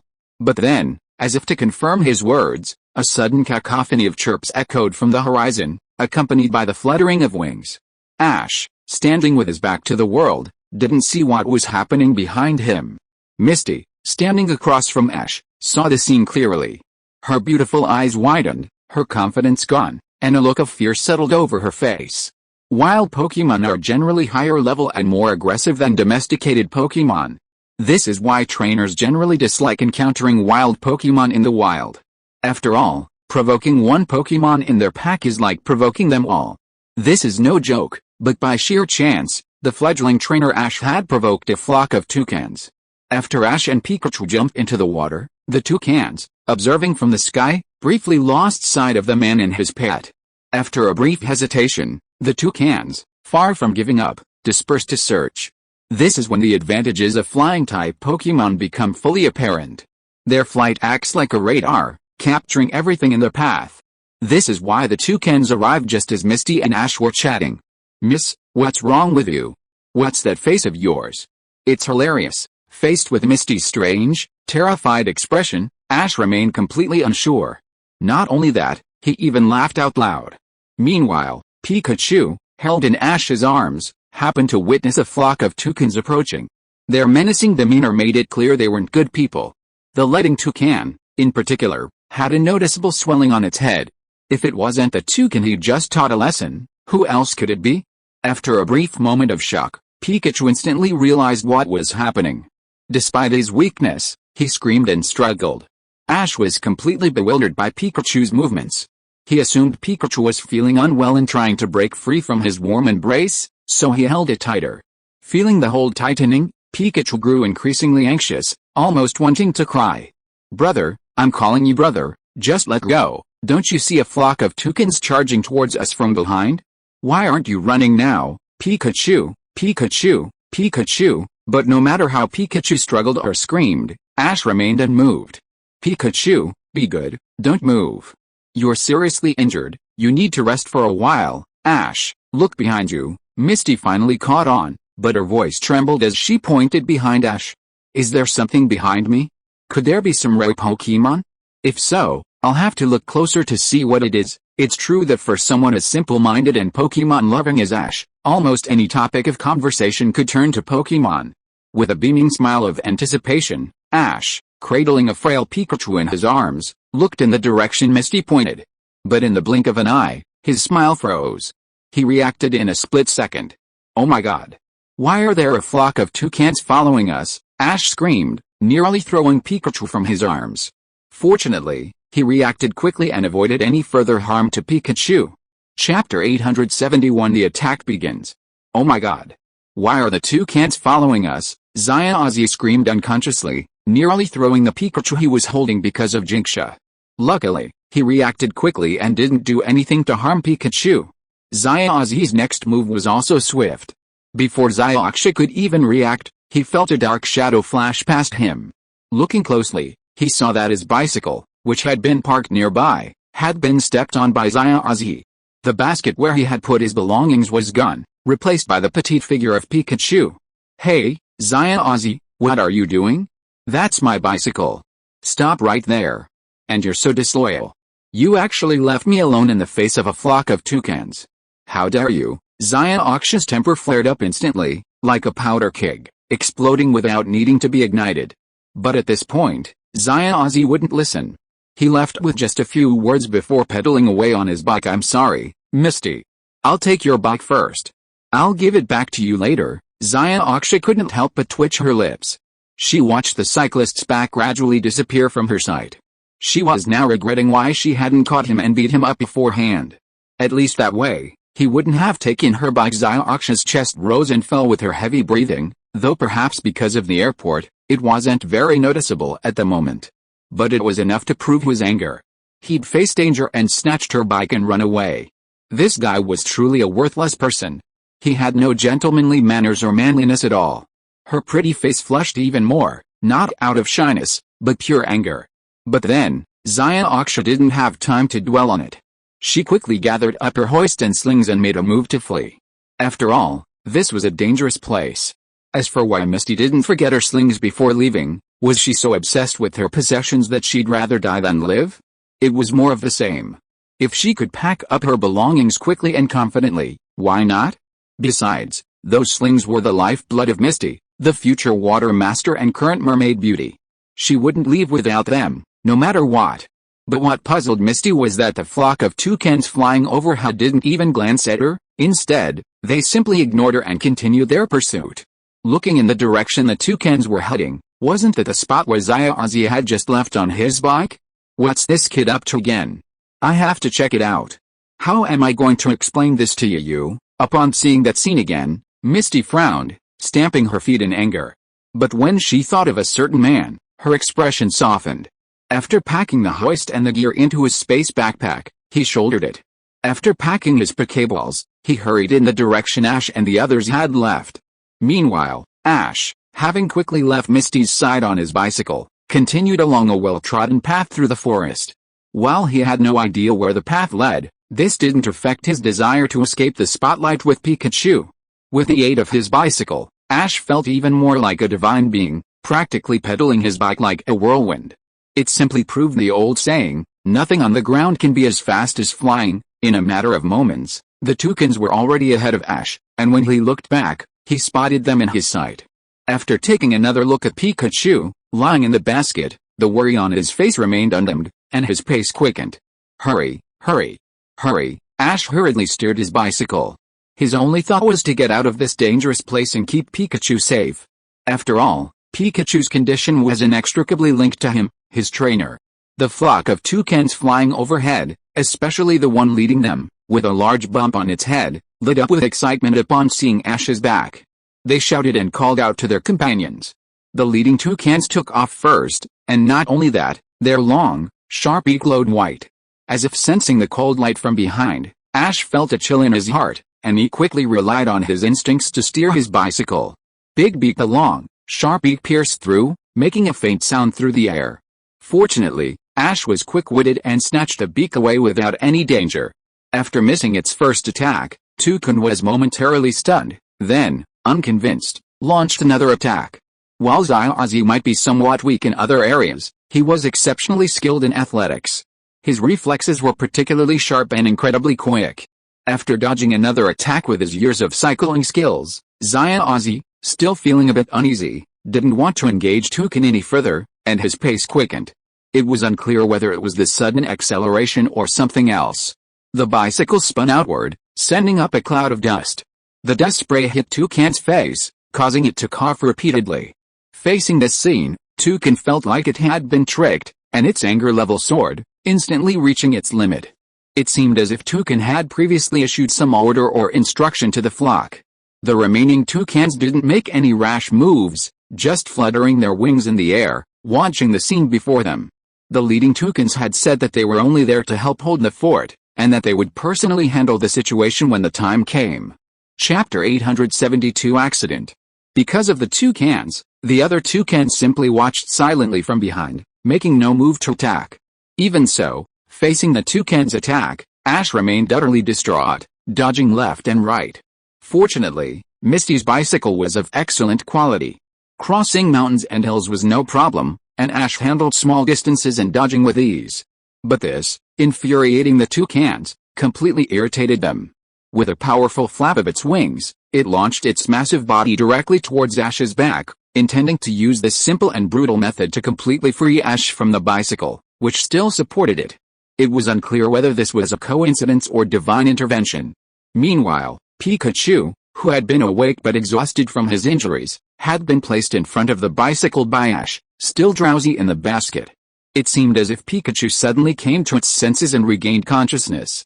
Its small, gleaming black eyes instantly widened, and it braced itself, holding onto the basket. At that moment, as Pikachu lifted itself slightly, it caught sight of Toucan's movements behind Ash. Instantly enraged, Pikachu ignored its own strength and ability to unleash its abilities. A 100,000-volt bolt of lightning shot out. This 100,000-volt bolt was so sudden, and precisely because of its suddenness, it felt incredibly fast. Even Ash, who had been watching Pikachu rise and was about to offer some words of comfort, was stunned as the 100,000-volt bolt brushed past him. Ash's eyes widened, his mouth gaping, his fear of self-doubt evident. Fortunately, his steps didn't falter, but instead continued subconsciously, like an endlessly repetitive machine. A scream from behind finally jolted Ash out of his daze. Even so, he didn't stop pedaling. Although his footsteps quickened slightly in shock, he remained alert and looked back. He saw that toucan, which had been so close to him, had gone completely black after being struck by Pikachu's 100,000-volt attack. Even just as he was getting closer, Ash could faintly smell the burning smell of molters. Pikachu's 100,000-volt attack had come so suddenly, otherwise, it would have been difficult for Pikachu to hit Toucan in its current state. But just as Toucan was fully focused on exacting revenge on Ash, the 100,000-volt attack struck, completely blinding him. So stricken by the 100,000-volt attack, he seemed to have forgotten even to flap his wings. Without wings to flap, its entire body plummeted to the ground. As for Ash, he naturally took this opportunity to accelerate once more, hoping to shake off the flock of toucans. However, while the idea was good, reality was harsh. Perhaps because Pikachu is currently too weak, the power of the 100,000 volts he unleashed was significantly reduced, even against the toucans, who were attributed with a restraint. After an initial moment of hesitation, the toucans reacted instantly. Furious roars echoed behind him, and even at a distance, the sound was still clear. This spurred Ash's movements even faster. However, no matter how fast he pushed himself to his limit, he still reached it.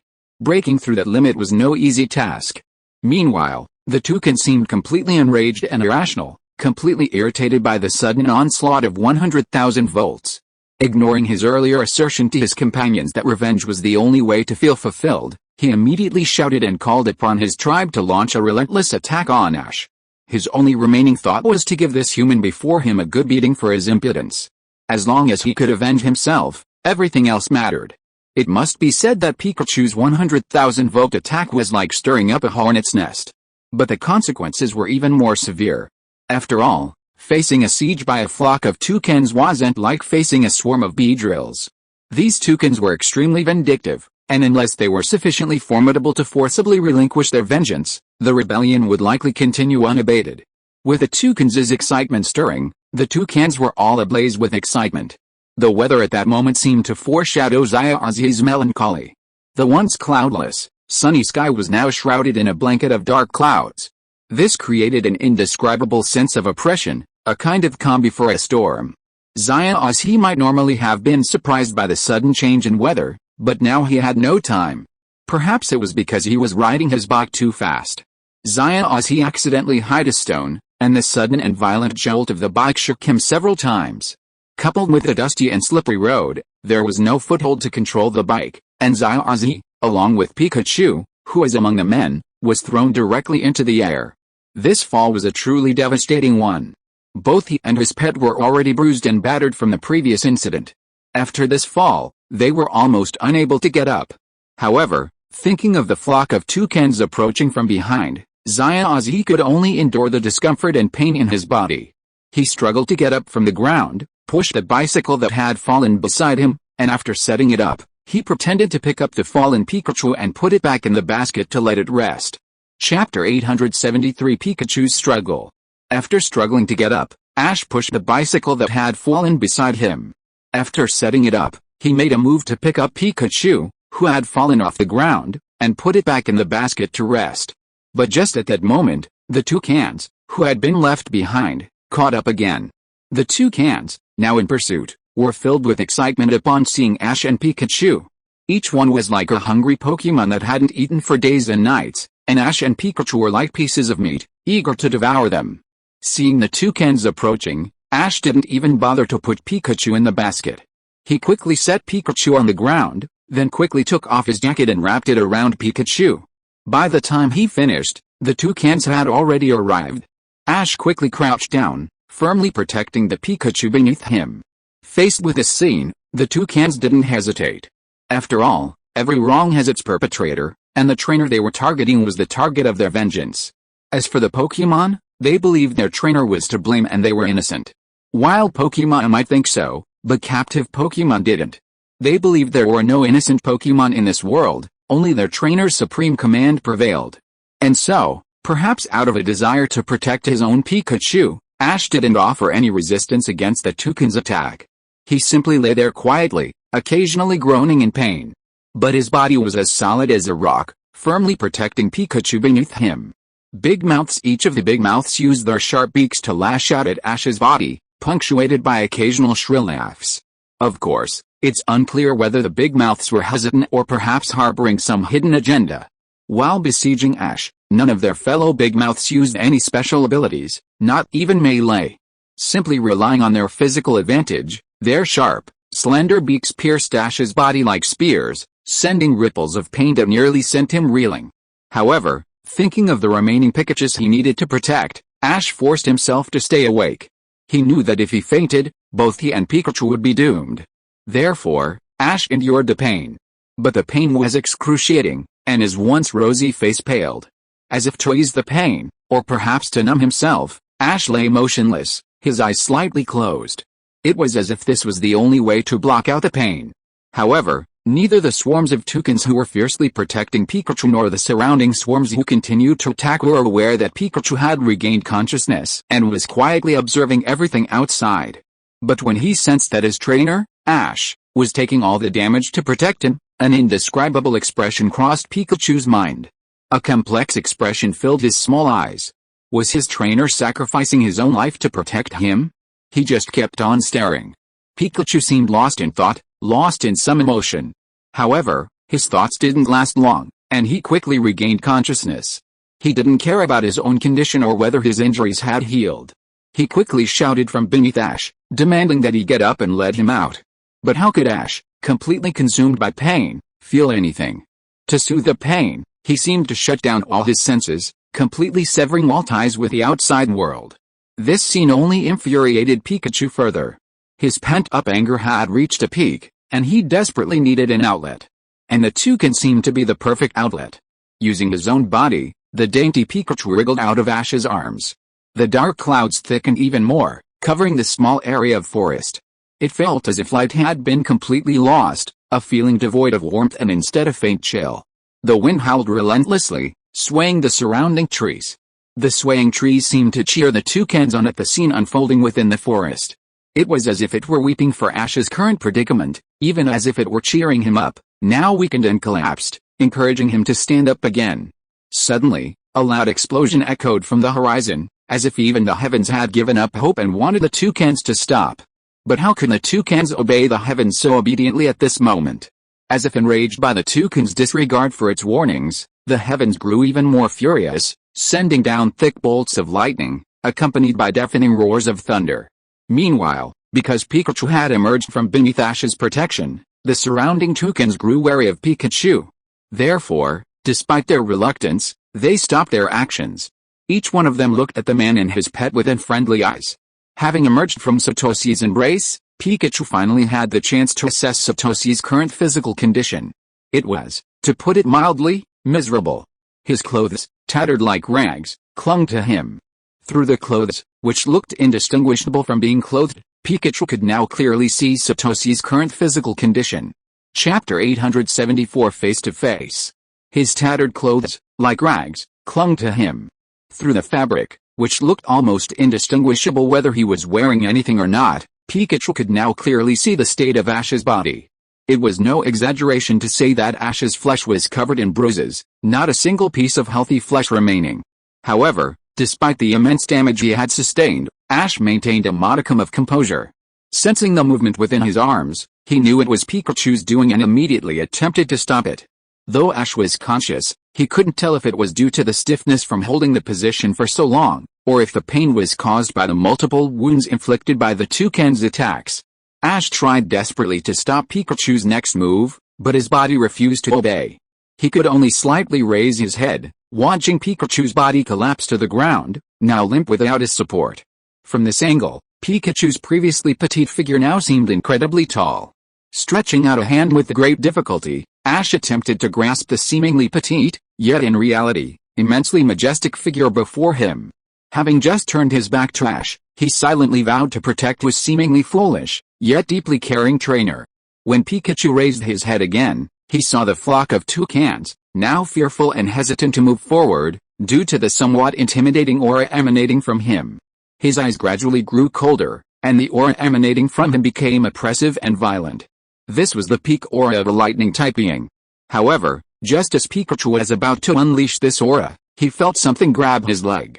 Curious, it turned around, but upon seeing the owner of the hand, its previously puzzled expression softened.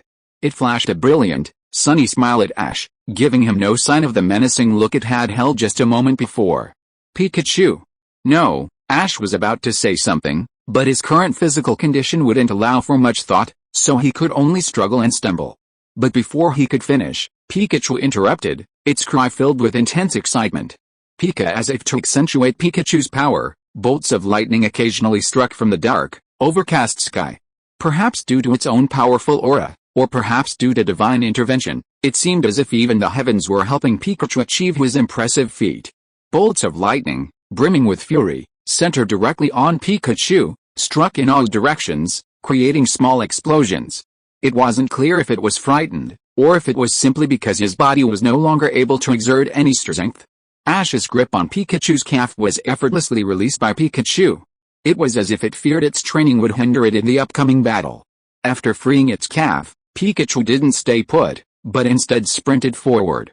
Pika then, Pikachu's voice rang out, challenging the toucans. The toucans were momentarily stunned by Pikachu's sudden challenge. What was wrong with this Pikachu? It had been so sickly just a moment ago, but now it seemed like it was on steroids. And who had given it the confidence to challenge them all single-handedly? If it was simply due to its stat advantage, then it wouldn't be possible. After all, in its current state, no matter how powerful it was, the power of its abilities would be limited. The toucans were momentarily intimidated by Pikachu's sudden change and aura. But after only a brief moment, and after a moment of careful deliberation, they decisively launched their attack. Toucans, the toucans' cries echoed in unison, each one staring intently at the little creature, provoking them with a single bar. As the toucans had suspected, Pikachu, at least in its current state, posed no threat to them. And why did Pikachu act this way? simply to save face. His trainer, faced with such comfort, was still willing to protect him. He must not let his trainer down, he must uphold his dignity in this way. And so, facing the toucan's collective attack, despite his apparent composure, Pikachu was actually terrified. The flock of toucans in the sky didn't seem to be affected by the weather or the rumbling thunder, nor did it scare them away. Even though a light drizzle was falling, it was just a drizzle to the toucans. They huddled together, appearing densely packed, yet their movements were unaffected. From the ground, an uninformed observer might have mistaken a cloud for a single, seemingly unnoticed, dark cloud, drifting in from nowhere and covering a vast area. Why? Because Ash was lying prone, his entire body was limp, even with his head slightly raised. From this angle, he could just see Pikachu, standing on all fours, poised to attack at any moment. But Ash, not sure if it was an illusion, noticed a slight tremor in Pikachu's hind legs. The movement was so subtle that he wouldn't have noticed it if he weren't completely bored and nervous. But at this moment, Pikachu has no way to retreat. Chapter 875, Lightning Possession. But at this moment, Pikachu had no chance of retreat. After all, after his recent message, the toucans were truly furious. If he retreated again, not only would his training be in jeopardy, but he would also be in trouble. As if aware of this, Pikachu had mentally prepared himself. Facing the overwhelming onslaught of toucans, Pikachu chose to meet the challenge head-on. And at that moment, his trembling legs seemed to stop shaking. Filled with strength, he used the power of his forelimbs to leap up, intending to unleash a 100,000-volt attack on the toucans. But just as Pikachu leaped, a faint arc of electricity emanated from his body. A bolt of lightning, rolling from the sky, struck Pikachu directly, completely engulfed in the violent lightning. This wasn't a coincidence. After all, electrical-type Pokémon like Pikachu are particularly sensitive to and attracted to electricity and lightning. Their bodies act like batteries, absorbing and storing electricity while also releasing it. If Pikachu had used 100,000 volts without any instrument, but simply on the ground, it would at best have attracted the lightning, striking it, but not completely drawing it. However, Pikachu leaped up, and the lightning, drawn by the power of his body, drew the entire mass of lightning towards it. Pikachu was completely engulfed in the lightning, leaving only a faint outline. Satoshi, lying on the ground, watched the scene with eyes wide open, his eyes bloodshot. He seemed eager to rush forward to help Pikachu withstand the damage. Although his condition had improved somewhat after a brief rest, it was still far from its usual state. Even the toucans, who had been about to charge and attack Pikachu, were stunned by the scene before them.